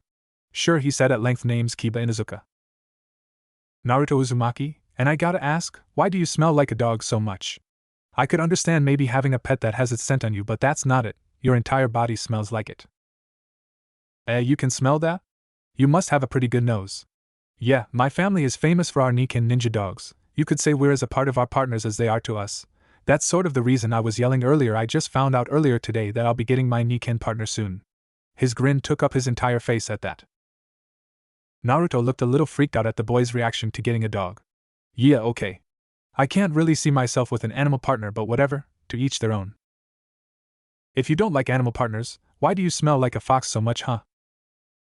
Naruto was confused for a second before he palmed his face. Oh, that's just a part of my bloodline. His eyes widened a bit. He hadn't meant to say that. Most of the people in the room who were barely listening before now were eyeing the boy intently. You have a bloodline? Shikamaru asked. What is it? It's kind of a first-generation bloodline, so I'm the first person in the village to have it. He laughed nervously.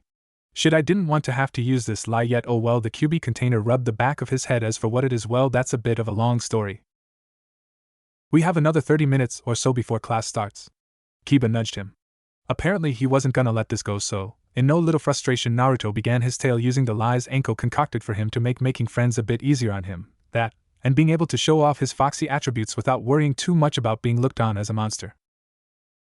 Well, it starts 8 years ago on October 10th, the day of the QB attack and my birthday, he said absently, making a few in the room wide-eyed. During the fox attack, the hospital I was in was crushed under one of the fox's tails. Apparently I was the only one there at the time, so I don't know what happened to my parents.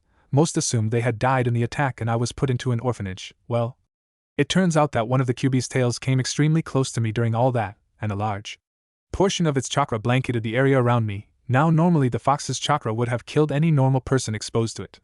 Somehow, I survived, and up until a year ago I was a regular-looking person, normal, except for a few whisker marks on my cheeks. He pointed to the marks in question. But a year ago my bloodline activated. The fox's chakra had changed my body a bit and mutated it into a bloodline, and well, I might as well get this out of the way while I'm letting everything out. He closed his eyes for a moment before taking his hat off and pulling his tail out from his pants. Yeah, I kinda got a few other gifts from that attack as well. He laughed nervously. Now there were many things that Naruto was expecting: fear, hatred, anger, all of the above in most cases, but the looks on the kids' faces shocked him to his very core. They look amazed. The boys of the class looked at him in awe, while the girls, oh Kami, they look hungry. They were eyeing his twitching ears and the way his tail flicked back and forth with a desire to glomp his foxiness. Naruto backed away quickly from the girls, which confused the boys in the room, that is until they looked at the girls and started snickering at Naruto, who paled visibly. HN. A voice grunted from the side. Naruto turned to the sound, to eye a boy sitting on the far side of class next to a window. Let's see, black hair, black eyes, booty emo attitude, yep. Definitely an Uchiha. The blonde was mildly annoyed by this. The bastard was ignoring him like he wasn't even worth his time. You got a problem with me? No, you're just a loser, that's all, he replied in an even voice. Almost all of the girls in the room swooned at his supposed coolness. Oh ho ho, he did not just go there. Naruto seethed, teeth gritted in anger. His anger quickly cooled though as a smile touched his lips. Hey, if you think I'm such a loser, kid, why don't you put your money where your mouth is? Or are you afraid? The black-haired boy jerked his head towards Naruto, a look of anger on his face. Watch what you say, loser, I'm an Uchiha. The black-haired boy growled at him.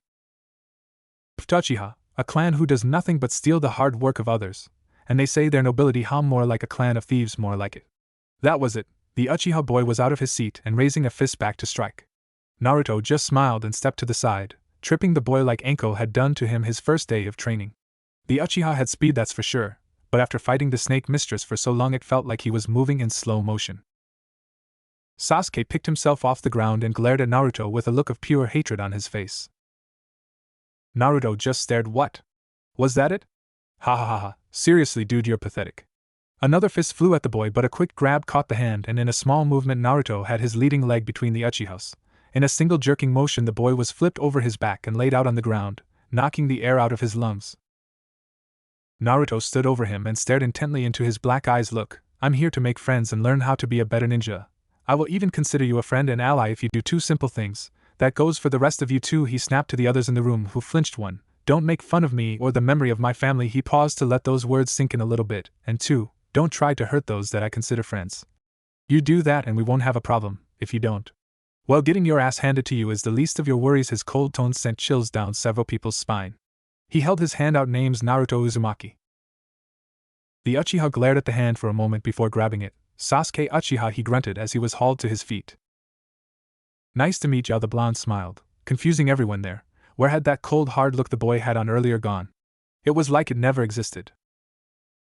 Troublesome Shikamaru deadpanned from the side. Okay class, today we're going to be learning how to throw kunai and shuriken. The instructor pointed to a wooden target 15 feet away. The Chunin stood before the target, showed the class the correct method of handling both thrown weapons. With a quick flick, the pieces of bladed death hurtled towards the wooden target. With a meaty thunk, all of them hit home, a decent 7 out of 10 kill shots. The other 3 were not lethal, but had it been on a human target would have hobbled them. Now line up in front of the target and throw the 5 kunai and shuriken that are provided. The children rushed to get in line. Naruto found himself near the back of the line. Thankfully, he had his tail poked back down his pants and his cap back on before the teachers could come back into the room and start something. Now outside in the training area, he could finally relax a bit. Hey Naruto. A voice whispered next to him. He turned to the voice and noticed Shikamaru and Choji right behind him. Yeah, what is it? He whispered back. Choji and me were wondering if you wanted to go out for barbecue later today, our treat. Apparently the two took his "I want to make friends" speech to heart. Damn, they start quick for being big and chronically lazy. Not that he was complaining any. Sure, where are you going? He wanted to get a good idea on which restaurant they were going to, just to make sure it was a place he was at least tolerated. After Choji told him it was one of his parents' restaurants, he calmed down a bit. It's not like they would stop him and his friends from eating at his own family restaurant just because of him, right? Thankfully that wasn't the case, as Choji's father was there at the barbecue place. Choza had been at the council meeting that night and knew the boy wasn't the fox but its container. And when he and Naruto finally got to talk face to face, it only cemented that fact. And when Naruto had spoken of his love for ramen, Choza had a look on his face as if he'd found a long-lost son. He let out a hearty laugh and told the chefs in the back to prepare a feast for his son and friends. Needless to say, the 3 academy students had to roll themselves out of the building when the meal was finished. They spent the rest of the day cloud watching and just talking about things they found delicious or troublesome. Yo Kiba, keep the mud off me! Naruto groaned, scrapping the Kiba's newly acquired companion off his shoe as Akamaru was gnawing bits of the straps off. Hey, I can't help it if he's teething, the boy tried to defend himself. Then get him a chew toy, damn it! He growled, yanking the dog off his foot and chucking him at Kiba. And if he ever humps my leg, I will neuter him. Naruto let out a little key which made the few people around him sweat. Kiba, on the other hand, was bug-eyed and nodding in agreement. Strangely, Akamaru was doing the same. Quiet down, class. Naruto stopped threatening Kiba. Shino and Naruto sat across from each other in the school library. Naruto had a book on tactics and theory, while Shino had a book on the many different species of insect of the Leaf Village, hardback 1st edition if I'm not mistaken. Shino. Naruto nodded to the boy. Naruto. He nodded back. Good day, Naruto-san. He stood up and started to walk away. You too, Shino-san, he continued to read. Odd how he respects silence like that. Naruto was walking through the hall towards his next class. So far the academy was pretty awesome. Thought the teachers taught a bunch of boring stuff almost every day, only letting them out to do exercises and practice the basic 3. He stopped when he noticed Hinata was nearby looking at him. Hey Hinata-chan! He waved to the pale Hyuga heiress, trying to be polite to the odd girl. Thump. Hinata! Why did you faint? Hinata! Alright class, today we're going to have sparring matches to test out the taijutsu forms you've learned so far. Any form is allowed, but lethal moves and strikes are strictly forbidden. The Chunin instructor pointed out Sasuke, you're up. Now who's going to spar with him? None of the other kids wanted to get in the ring with him, since out of the entire class Sasuke had the highest scores in taijutsu, that is if you're not counting. I'll fight the bastard. Naruto grinned as he walked to the front of the line. You sure about that, Dobe? You got lucky last time, this time I'll kick your ass. He pulled his shirt off, exposing his pale chest to the girls of the class, as expected. Oh my god, Sasuke is so hoot! The voice was piercing and could only belong to one Sakura Haruno. No doubt, another loud voice agreed. This one belonged to Ino Yamanaka. Both were fangirls, both fucking scare Naruto to no end. However, for a good prank he would be willing to burst a few bubbles. He grinned fairly at Sasuke before slowly unbuttoning his shirt. He wore button-ups so he wouldn't have to remove his hat to take the shirt off. But oh, what a wonderful sound it was to hear most of the girls in the class gasp, along with a few of the boys as well. Wait, what? Naruto was pretty built. His constant training with Anko had hardened quite a few areas of his body, leaving lean muscles, It wasn't grossly disproportionate for his age, it simply flowed with his body type, compact muscles on a compact frame, and unnaturally tan skin no less. The fangirls in 3, 2. Oh my god! 1. He mentally chuckled. Okay, Sasuke, let's get this over with. He took up the academy stance since it was what they were learning and egged the Uchiha on with a come get some motion. Meanwhile, on the sidelines. Sakura? Yeah, you know? Naruto is hot, like really, really hot. Yeah, I know. What should we do? I don't know. Hinata meanwhile was passed out with a massive nosebleed and whispering something about snuggling foxy blondes. Academy, final testing day. 4 years. Has it really been 4 years? Naruto grabbed the back of his head and leaned back in his seat in the corner of room. He looked around at the class as they were called to the front to take the graduation test. Over the course of the past 4 years he had made fairly decent headway in his studies, getting up to what he thought would be mid-chunin in his skill before a fairly glaring wall halted his progress. Using Kage Bunshin's had been a godsend for him. Being able to learn at an accelerated pace could only ever be a plus, and he had taken it well beyond the extreme to take advantage of his new elemental masteries. He finished each of his change in chakra natures, so he was fairly proficient in his own mind. There were masters out there that could still control elements much greater than himself, but he could still give an average shinobi a run for their money. One of the greatest accomplishments that Naruto's clones could claim were his raise in academics. While he wasn't top of the class, he was still more knowledgeable about ninja life than pretty much anyone else in his class, and to a certain extent in the entire village. Because he hadn't just brushed up on his ninja skills and history, he had expanded his library to include things that would help him later on in life. Like fabricating his own weapons and supplies, Dustin had run him ragged. Teaching his smithing craft to the blonde-haired child, Naruto shivered at the memory. Flashback. Ring. Naruto, what can I do for you today, my boy? Dustin smiled at the kid. He was 10 now and had sprouted up a little bit since the last time he'd seen him. I was wondering, sir, if you could teach me blacksmithing. Dustin raised an eyebrow in surprise. And what would a ninja need to know blacksmithing for? Naruto twitched a little, rubbing his arm apprehensively. Well, I kinda need it for that thing we talked about when we first met. The man's surprise grew. He thought the boy would give up on that when it got too difficult, but to still be trying after 3 years showed dedication, and that was one thing Dustin prized above almost anything else. Hey ya, Dad. Well, almost anything. He prized his daughter more than anything else. Hello, Tenten. Naruto greeted her, throwing her a little salute. Hey Naruto, how have you been? It's been what? 2 months since you last came by? I've been doing good, and yeah, it's been a while. Been too busy with the academy and training? You too? Man, you're lucky. I have to deal with all the stiff shirts in the advanced classes. There's this dude in my class, his name's Niji Hyuga. A real hard ass, kinda cute I have to admit, but he doesn't have anything on you. She let out a little smile at the blonde maverick. Naruto snorted at that.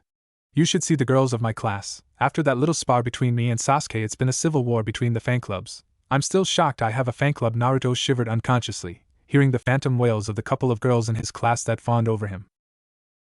What was that? Tenten wondered. I felt a disturbance in the force.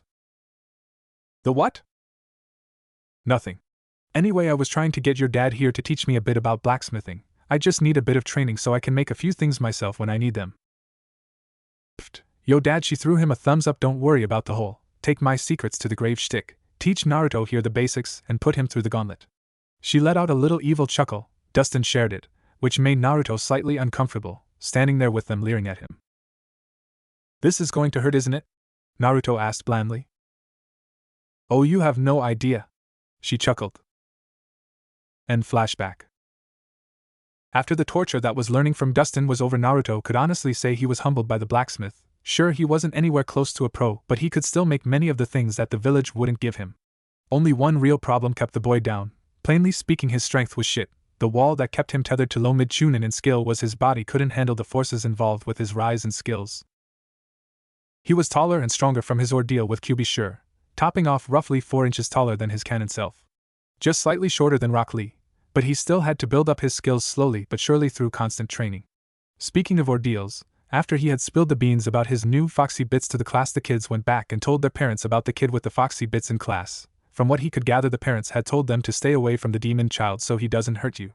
Bah, with his natural good-natured personality along with his constant joking in class, many of the kids ignored the warnings, to the parents' dismay. Word had also spread around town about his new accessories. But other than a few more glares, maybe a raised hand or two, nothing seemed much different. It was either the fear of Cammy that Anko put into people or the constant pranks he pulled that kept most of the civilians from taking him seriously. He still preferred to hide the ears and tail though. By either stuffing them away under clothing or hiding under a hinge, it didn't really matter. As for his classmates, for 4 years he had been keeping tabs on them, creating a mental dossier on their personalities and abilities just in case he was ever paired with any of them. Naruto turned his gaze to the duck-headed wonder in the corner of the room and just stared. He couldn't describe the feeling of putting the arrogant Uchiha in his place when he stuck his head out during their spars. Overall, Sasuke was a nice guy when you got to know him. Broody? Yes. Self-centered?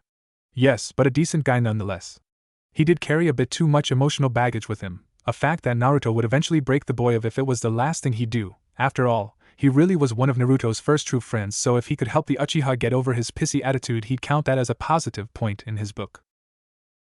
Following the rows of the room had his eyes land on Sakura. The girl was good, a bit annoying in her fangirlish attitude, not to mention violent, but a clever mind and greater control of chakra you will not find in any of the other students, except for maybe Naruto himself. The girl next to her, like Sakura except less book smart and more seductive. I swear she acted like a slut half the time in class, but damn it if wasn't effective. Continuing on, Kiba, another good guy, loyal to a fault, decent friend, kind of annoying after he got his dog. Some of the others in class think his dick is going to his head when he starts yapping off about starting his own pack.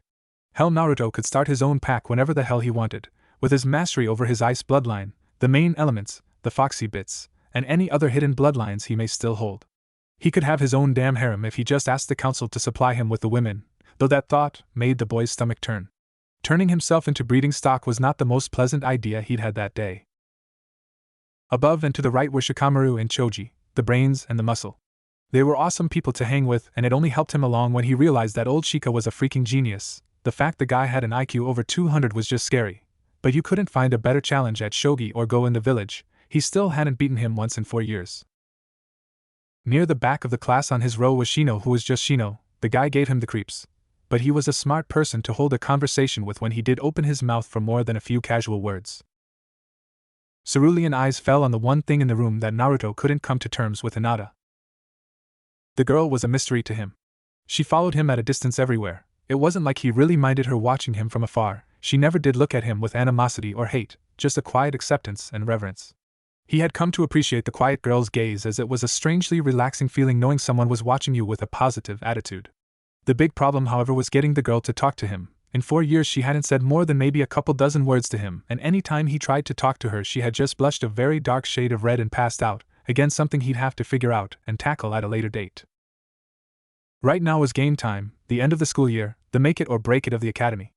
Iruka was handing out several written tests to the class. The blonde mentally droned. He had no problem doing the written work, he just had too much pent-up energy at the moment. He was a man of action, damn it. After the written test was the practicals, basically a grade on standard academy taijutsu and using ninja tools. He was decent at the academy style, but he preferred a variant that tossed in Anko's style. His hit rate for kunai and shuriken was 8 out of 10, not bad but not good either. After that was the final part of the test, the basic 3, bunshin, kawarimi, and henge. To Naruto, this part was the most important. He hadn't really mastered any of the basic 3 regardless of the fact that they were the foundation of all the ninja techniques beyond. He knew Kage Bunshin, so the clone part of the test was in the bag. His transformation wasn't that bad. In fact, with his sexy jutsu he was actually damn good at it. His replacement was decent, nothing to write home about but still a passing grade. All in all, he had this in the bag, and thanks to a small incident involving a certain white-haired chunin he didn't have to worry about anyone screwing with his test score. Yeah, good old Mizuki team had fucked up before the graduation test ever started. He'd noticed Mizuki acting a bit on edge and staring at a few of the failing students with really bad grades. The disposable kind. Well, acting shifty in a village of ninja may be par for the course, but doing that while teaching a class of students that have a majority of the clan heirs in said class, and you have a very big problem. One word to Sarutobi and a squad of Anbu were tailing Mizuki's ass. The bastard was caught red-handed when he was pulling a kid aside to have him steal the forbidden scroll of sealing. After that, they threw his ass to a biki and found out he had been sabotaging the entire class in one way or another for years. A serious crime in its own right, but there were several other dark and dirty secrets that all but damned Mizuki to a life in prison. Uzumaki, Naruto, get down here. Iruka's voice cut into his musing. Come on, Naruto, It's your turn, or do you want me to fail you? Alright. Geez, you'd think the QB rose from the grave or something. Naruto stole a small glance at Iruka's pale white face and snickered quietly. Kami, he loved doing that. Iruka was a nice guy if a bit gullible. Okay, what's my score of awesome on a scale of 1 to 10? Teeth glimmered as his grin took up his whole face. Haha, very funny. Iruka deadpanned, and if you must know, 3. Oh, he bust a gut when Naruto's grin turned into a deep frown. He had definitely gotten under the blonde's skin with that one. You're gonna pay for that one, Iruka-sensei. Okay, clone, replacement and transformation, right? A nod of confirmation. Okay, let's do this. In a one-handed hand seal he summoned 5 Kage Bunshins. In a puff of smoke 2 of them were transformed into Iruka and Mizuki, the other 2 transformed into large katanas. The 2 human clones grabbed the katana clones and rushed each other. In a flurry of stabs and slashes the 2 dueled.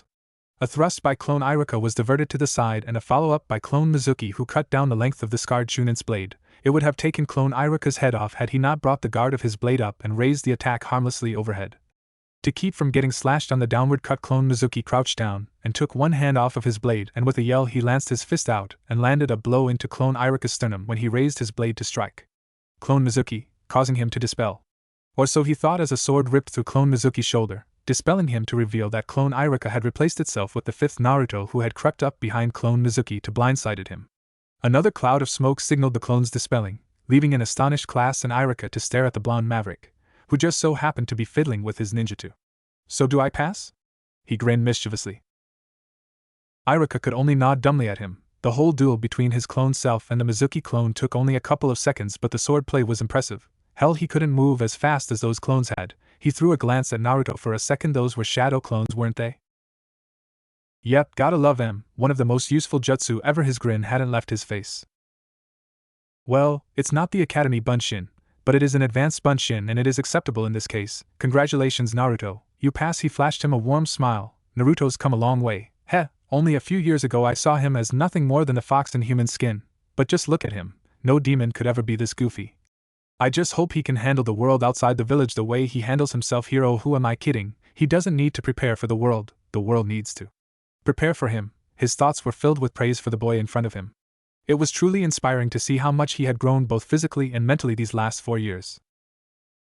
He tossed Naruto his hatayate, who immediately tied it around his head as he took his seat at the back of the class. Alright class, that's it for today's test. Those of you who passed, come back tomorrow to meet your new sensei and find out your team placements. For those of you who failed, there is always next year, so keep practicing. Dismissed. He turned and walked out of the classroom.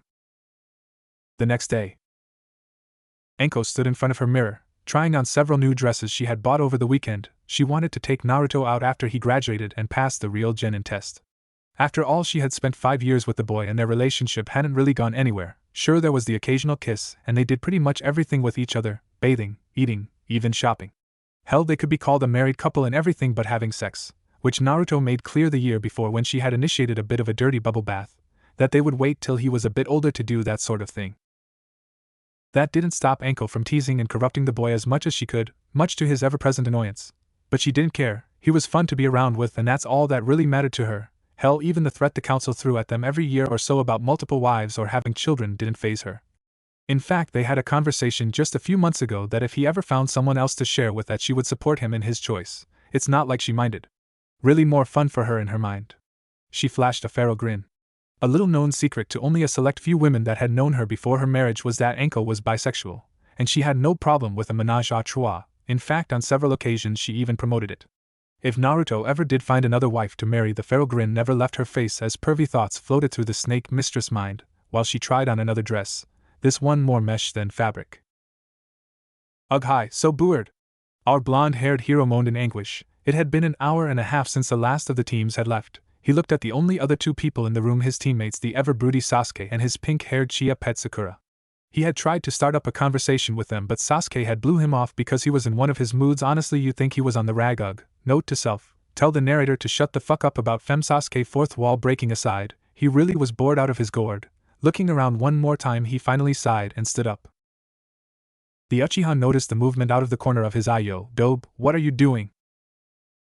I'm bored, he remarked dryly, as he started doing one-handed push-ups. If we're going to be sitting here for hours on end, we might as well do something productive while we wait. He raised an eyebrow. And what exactly are you doing? What's it look like, team? I'm training, I'd rather my muscles not atrophy while we wait. Finishing a set on one side, he switched to the other. If you want, I can show you a few tricks to getting a good workout. What do you say? Sasuke looked around for a moment before sighing. He'd never admit it, but Naruto was right. It was boring as hell in this place. Alright, he stood up and walked over to Naruto. What kind of training is this? Naruto sat up for a moment and looked around. He noticed a small stack of flashcards under Irika's desk. Alright, here's what you do. He grabbed a couple slips and handed one to Sasuke. First off, I'll explain the chakra part of this exercise simply. Use your chakra to stick that piece of paper to your forehead like this. He reached up and placed the paper on his brow, and like a piece of tape it stuck. Once you get this part, start doing physical exercises. I find that push-ups and sit-ups get the best results out of this. Not only are you working your chakra reserves with the paper, but when you're concentrating on keeping the paper on and doing the exercises, it'll increase your control as well. Not to mention you're still getting a workout that's that much harder since you are using chakra while you're exercising. Sasuke looked at the paper in his hand for a moment, shrugged and stuck it to his head. It didn't stick as well as he had wanted it to, but it stayed. He sat down and started doing crunches, sweat beading his brow. Sakura was watching her crush workout with a blush on her face. He was just so sexy. Naruto rolled his eyes. He knew exactly what she was daydreaming about, and it sickened him to no end. Sure, Sakura was hot, but Anko had beaten an ever-present fear of fangirls into him. To him, fangirls were scum, lower than dirt. And to hell if he was going to have one on his team if he had anything to say about it. Sakura, he yelled, snapping her out of her Sasuke-induced trance. You going to join us? Why should I? She bit back. Well, for one thing, you're weak, he deadpanned dryly. Naruto, you jerk. I am not weak. Yeah, you are, and quit lying to yourself about it. Out of the entire class, you have the worst physical ability. Ino has better taijutsu skills than you. Hell, Shikamaru has better taijutsu than you, and he's one of the laziest people I know. Sakura shook in anger, tears welling in her eyes. She was about to run from the room when Naruto stopped her. But that's why I'm trying to help you, Sakura. He tossed her one of the slips. Just doing this exercise over a period of a month almost doubled my chakra control, and it increased my strength by a fifth. Multitasking is an essential in battle, and being able to concentrate on your physical attacks while you're unconsciously controlling your chakra is beyond helpful. That's why I turn my entire day into one big exercise. Even when I'm relaxing, I'm still doing something to better myself. After we get done today with our sensei, you should look into it too. Using weights, going the long way to your destination, sticking leaves or other light stuff to your body with chakra throughout the day. Stuff like this is great training for a good ninja. Clapping filled the air around them. The three genin turned to the sound to see a silver-haired masked man standing in the doorway. I was gonna say my first impressions of you three was I hate you, but it seems I have someone fairly competent on my squad. Spiky over there has it right. That's a great exercise. You got 30 minutes. After you're finished training, meet me on the roof. He then disappeared in a swirl of leaves. Well, that was interesting. Naruto's sweat dropped. Minus 30 minutes later. Naruto, that sucked. The only girl there, bitch. My muscles are already sore. That's because you were using chakra at the same time as you exercised, thus you couldn't use chakra to do most of the work your muscles should be doing, so all that effort was placed on your muscles alone, which in turn increases the effects of the workout. Naruto pointed out as they reached the roof. It still sucks, she huffed. Naruto just palmed his face in irritation. Yo! The silver-haired Jonin hailed them from the edge of the roof. Alright, now that you're all up here, I think it's time we introduced ourselves, give your likes/dislike us, dreams for the future, and some hobbies. Here, I'll start. My name is Kakashi Hatake. I have many likes and dislikes. I don't know you well enough to tell you my dreams for the future, and I have hobbies. He nodded to them. Well, that was informative, Naruto remarked dryly. Yeah, all we got was his name, Sakura agreed. Kakashi looked bored. Doesn't matter, you first, he pointed to Naruto. Well, I'm Naruto Uzumaki. I like training, ramen, and proving myself. My dream. Naruto's face darkened a second. Actually, no, not a dream. My goal is to restore the Uzumaki clan and become a better Hokage than any that's come before me, so that the people of this village can look up to me as a true shinobi. Kakashi stared at him a moment. Well, isn't that interesting? He nodded. Hobbies? Well, besides pranks and practical jokes. Kakashi's sweat dropped. Yeah, I saw your handiwork the other day, painting the Hokage monument in broad daylight, and nobody noticed you till you were done. How exactly did you pull that off? Naruto laughed. Sorry, sensei. A good magician never reveals his secrets. Kakashi, I smiled at him. Oh, Mr. Magic. And how many NBU chased you around town after that little stunt? 2 teams of ANBU, 11 Chunin and 4 Jonin. He had his hands behind his head with a shit-eating grin on his face. Sakura and Sasuke just stared blankly at him. What the hell, dope? Sasuke said, dumbfounded. Naruto looked at him. You say something? The three genin turned after hearing a crash to see Kakashi face first on the floor. Am I already rubbing off on them? Kakashi wondered, face still firmly planted on the ground. After removing said face from said floor, he pointed at Sakura. Okay, Bubblegum, you're next. Sakura glared at him. Sakura Harino, my dreams are. She glanced quickly at Sasuke. My hobbies are again at Sasuke. I like Sasuke and I hate Naruto. Naruto sighed. Out of all the kids in the academy, he was stuck with Broody and the Beast. Well, isn't she shallow? Kakashi thought blandly. Okay, Duckhead, you're next. Ha! I knew other people thought that about your hair. Guess who said that? Sakura glared at Naruto and Sasuke scowled. Sasuke Uchiha, I hate a lot of things and I like few. I don't see why we are talking about dreams since Naruto has it right for once. I don't have a dream, I have a goal. My goal is to restore my clan and its honor, and to kill a certain someone. An eerie silence filled the air as Naruto and Sakura inched back a few hairs from the ki Sasuke was giving off. Dare I ask about your hobbies? Kakashi wondered dryly, ignoring the ki. Training, brooding and knitting. Kakashi choked. What was that last one? He asked quickly. Knitting, Sasuke replied with a straight face. Kakashi suppressed the need to giggle like a schoolgirl. If Sasuke's parents knew his hobby, they'd be rolling over in their graves. Just thinking of Fugaku catching his son knitting made him choke, and his mother Mikoto would have made him her little princess like she did Itachi after a few seconds of inner conflict on whether or not to fall over in fits of giggles or just to point and laugh. He thankfully did neither and opted to file it away under blackmail for later use. Okay, now that we understand each other, I want you to meet me at Training Ground 3 tomorrow at 7 a.m. for survival exercises. Oh, and don't eat anything, or else you're gonna throw up. He chuckled a little before he shunshined away. And like that he leaves us with nothing to go on. Greatest sensei ever. Naruto palmed his face with a tick mark showing prominently. Whatever. Alright, ignore the last thing he said and eat tonight and in the morning, okay? The other two looked at him like he was stupid or something. But sensei just told us not to eat. Why would we break the rules like that? Sakura rubbed her legs together nervously. Two things. 1. Tomorrow is most likely not going to be a survival exercise, it's probably going to be a test on teamwork. Hell, why would they go through all the trouble of sticking us on teams and preaching about teamwork all throughout the academy if it wasn't about teamwork? The looks on their faces told him they hadn't thought of that too, since he directly told us not to eat anything while taking into account that he's probably going to be pitting us against each other tomorrow. It's safe to say that he's going to try and turn our tempers on each other to test our teamwork and resolve. After all, starving and desperate ninja a good team do not make. So eat something, it doesn't have to be much, just enough so we don't kill each other tomorrow out of hunger and stress. They both nod. If anything, they could just blame Naruto if things went south. So with that and a few goodbyes, Team 7 headed home for the night. Ugh, today sucked. Naruto groaned mentally. I wonder what Kakashi will have us do tomorrow. If I know Sasuke and Sakura, they probably won't eat anything, so just in case bring an apple for both of them or something. Sigh, so much to do tomorrow, might as well get some sleep while I can. As Naruto nodded off, he felt a slight tug on his conscious sigh. This better be good. Kyuubi. He opened his eyes and he was again in that familiar sewer. Seriously, he needed to clean this place out. He turned to stare at the beast behind the cage, waiting for it to speak. Kyuubi looked down at him with a small grin on its face. Hello, monkey. I see you graduated today from that pathetic excuse you call an academy. Yeah, yuck it up for ball. I'm on my way to becoming Hokage and ain't nothing gonna stop me now.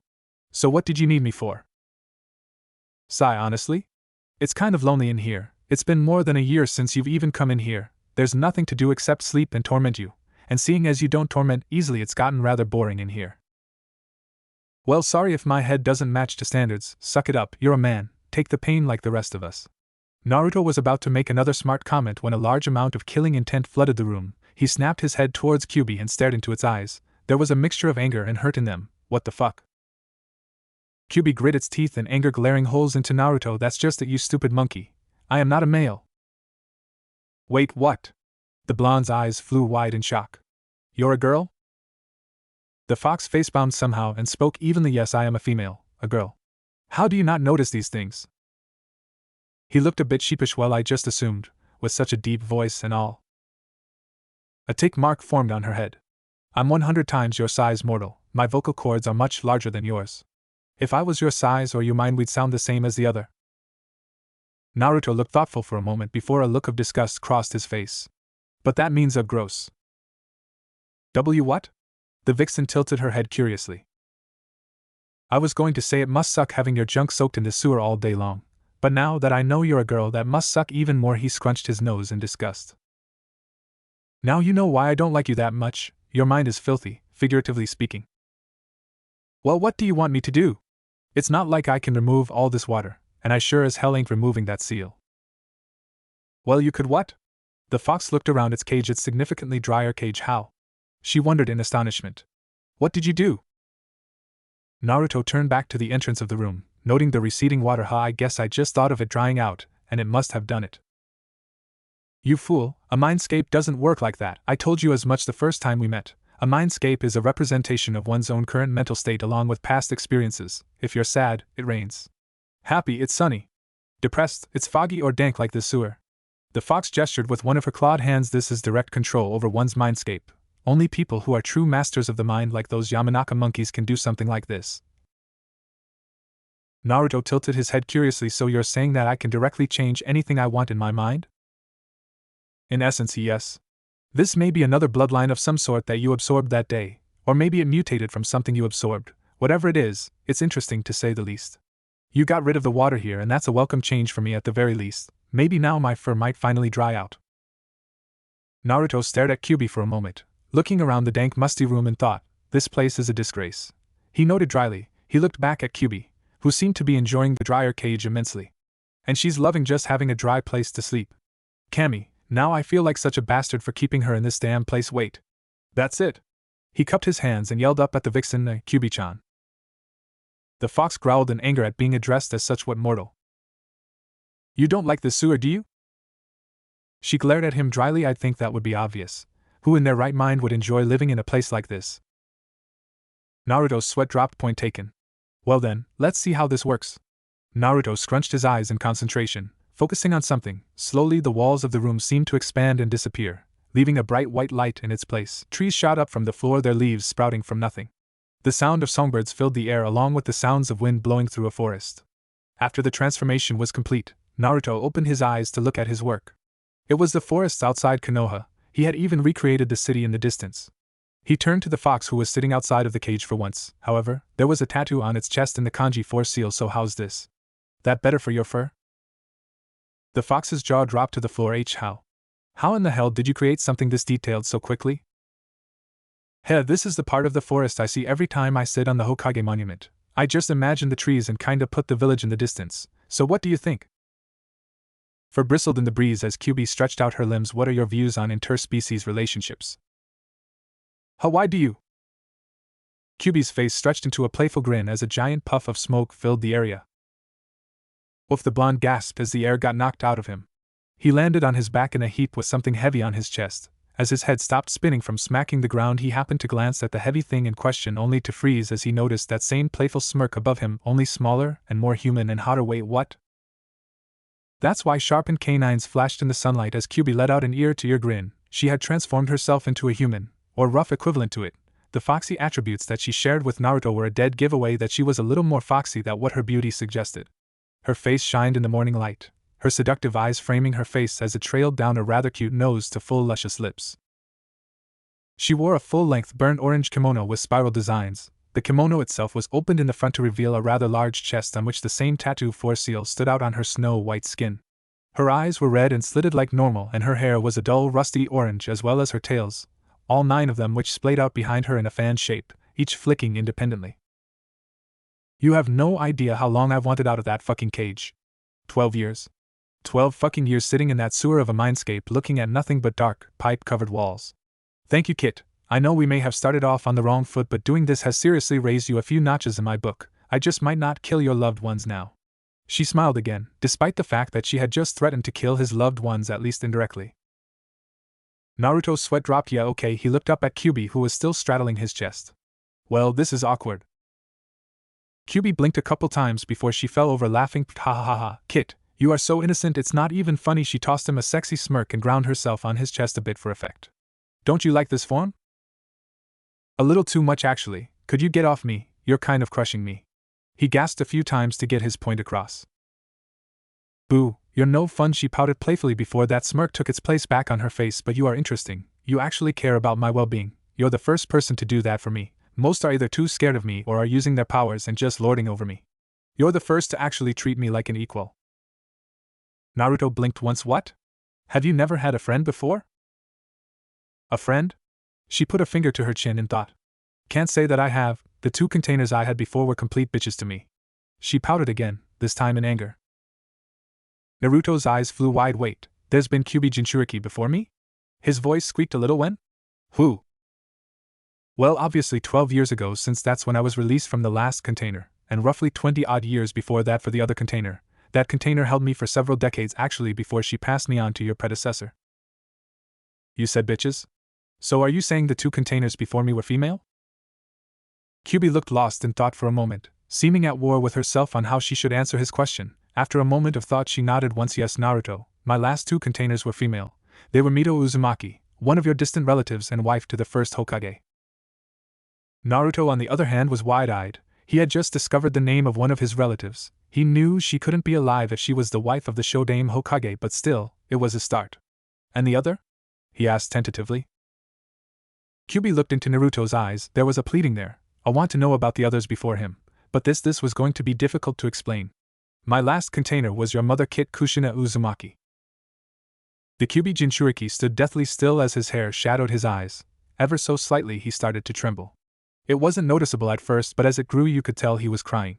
He curled up into a little ball at the base of a tree and sobbed, the tears on his cheeks forming twin trails of moisture down his face. Kyuubi stared at the boy's whimpering form, his sobs echoing loudly around the empty forest.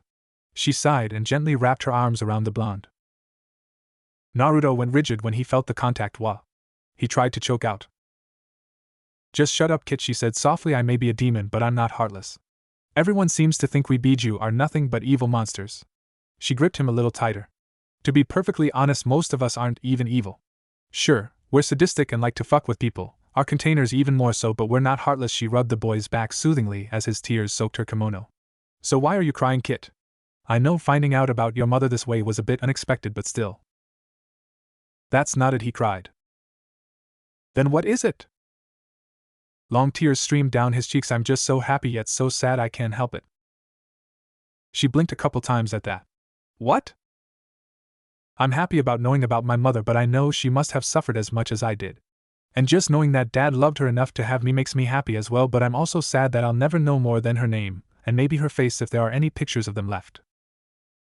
Kyuubi made a soft sound of understanding as she held the boy, rubbing his back gently to calm him down. Kit, your mother wasn't treated the way people treat you. No one really knew she held me inside of her, not to mention I hadn't attacked the village yet, so even if they did know, it wasn't as much of a stigma as it is now. Hell, back then people could have just called it an unstable bloodline and wouldn't have given it another thought. Naruto smiled bitterly at that. At least she had a better life than I've had so far. She chuckled. We're both having a hard time of it. I'll try and figure something out on knowing who they were. Don't worry about that too much. Huh? Why would you do that? Kyuubi sighed. Because I'm actually sorry about what has happened to you. I never meant to attack your village. After being trapped inside of Mito and your mother for so long, I really didn't want to have anything to do with Konoha anymore. The tears in Naruto's eyes had dried by now as he looked at her confused. So why did you attack then? Kyuubi's face hardened in anger. It was all because of that man, she growled. The vibrations in her chest made Naruto shake. What man? He frowned. A sinking feeling filled his stomach. The man who is directly responsible for my attack on your village, and the deaths of your mother and father, she replied darkly, her voice trailing off as she remembered the day. Naruto's voice was quiet for a moment before he spoke 2 simple words. Tell me. An orange spiral mask and a Sharingan eye, the face of my enemy. Naruto brooded over this information as he walked towards Training Ground 3. Kyuubi had told him everything, how she had been controlled with a Sharingan to attack the village, even the last moments of his parents. He didn't blame Kyuubi. Hell, he'd be pretty pissed too if he had been trapped against his will inside someone or another for close to 60+ years with a very likely chance of getting sealed back inside someone else by those same people. And from what he understood, his mom had whipped Kyuubi hard. The fact Kyuubi called it rough bondage didn't help either. He'd never look at chains the same way again. Disturbing thoughts aside, he felt good today. Today he could finally cut loose against someone, and a Jonin someone at that. Lucky. The only problem to his plans were the added baggage of Broody and the Beast. The test was teamwork, and their teamwork, for lack of a better term, was shit. The Uchiha prodigy was a pompous ass and tried to do everything himself. Sakura, on the other hand, was the exact opposite of Sasuke. She was fiery, yes, but she tended to only be fiery towards Sasuke, or when she compared her fist density to the hardness of his head. Brain injury aside, when Sasuke wasn't around she could be introverted and quiet, hell, maybe even willing to work together, but once pompous ass met ass kisser, it would take a miracle to get them to work correctly together. Oh well, he sighed dejectedly, might as well at least try to work with them. Maybe the impossible will happen. With that thought, he walked onto the worn field of training ground 3. He noticed immediately that Sakura and Sasuke were already there.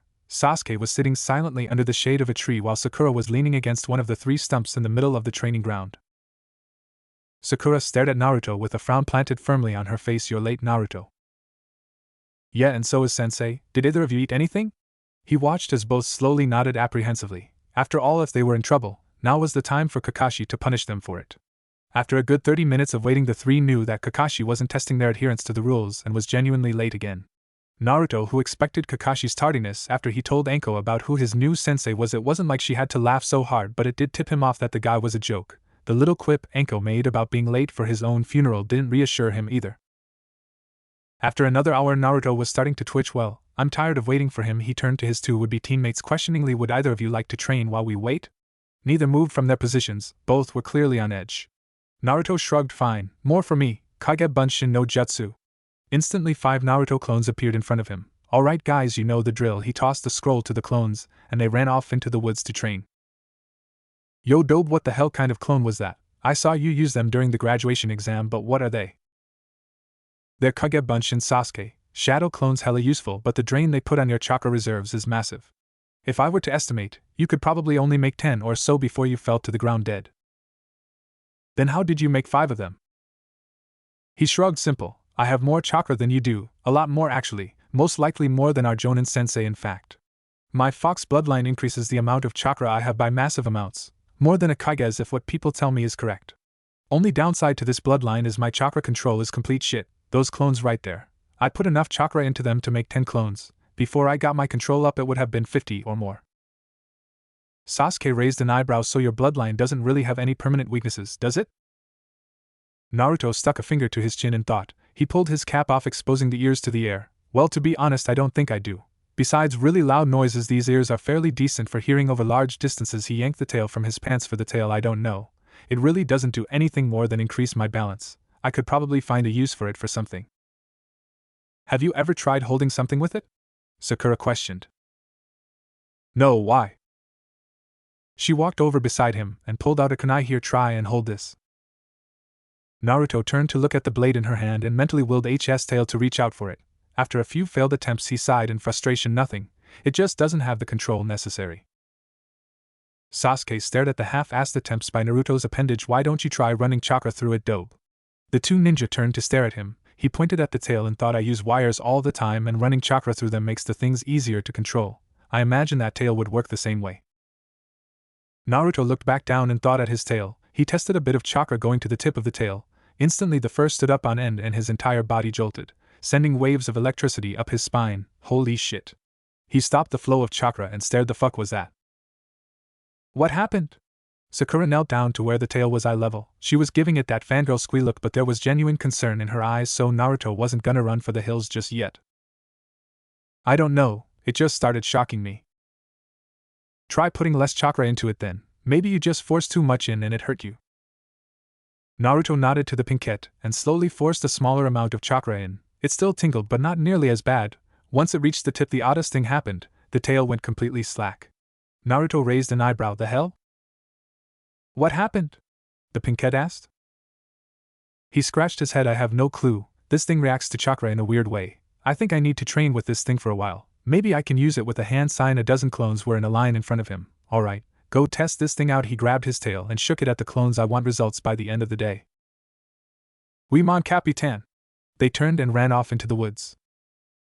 Sakura's sweat dropped. What is wrong with your clones? Naruto sighed comically. Some things are better left unsaid. Right. The 3 genin sat quietly for another 30 minutes until a cheerful voice filled the clearing. Yo. Kakashi hailed them. He glanced over at Naruto and nearly fell over. He still had his tail and ears out for all to see, and this was a first for Kakashi seeing them. Interesting. I knew he had them, but it's just odd seeing things like that poking out of people. This may take some time to get used to. You're late. Sakura growled out. Surprisingly, Naruto kept quiet. Well, Kakashi began, I got lost on the road of life. Liar! The pinkhead fumed. Actually, Naruto interrupted, I believe him, Kakashi. I smiled at that. After all, it's not every day someone gets laid. The eye smile widened in shock. Why? The Jonin choked out. Naruto tossed Kakashi a book. Here, for the next time you get lost on the road of life. Kakashi knew what it was the moment it left the blonde's hand. The orange cover gave it away almost instantly. But what shocked Kakashi the most was that he had never seen this cover before, which could only mean one thing: it was a new Ika Ika volume. Kakashi slowly opened the cover, and there in all its glory was the signature of the author, and in bold letters, first edition. He looked at the boy in awe. How? He said reverently. I have my ways, he grinned impishly. Thank you, Anko, that made a hell of a first impression. Kakashi stood frozen for a moment before bending forward quickly in a deep bow, much to the shock of the other two genin there. You have my deepest gratitude, Uzumaki-san.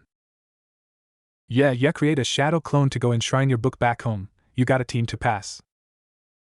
He looked up at the blonde. So the brat knows it's a test. Interesting. Slowly he nodded once, a hand sign and a puff of smoke later his clone and the book vanished in a shunshin. A second later Kakashi's poker face was back while his body regained its comfortable slouch. Okay, then the one-eyed Jonin pulled out a clock and placed it on one of the stumps. This here is a timer set to go off at noon. 2 bells dangled from his fingers. You have until that time to take these bells from me, those who don't get sent back to the academy. The Sasuke and Sakura were shocked. Naruto not so much. Why would they get sent back to the academy if this was survival exercises? Unless. But sensei, there's only 2 bells, Sakura piped in.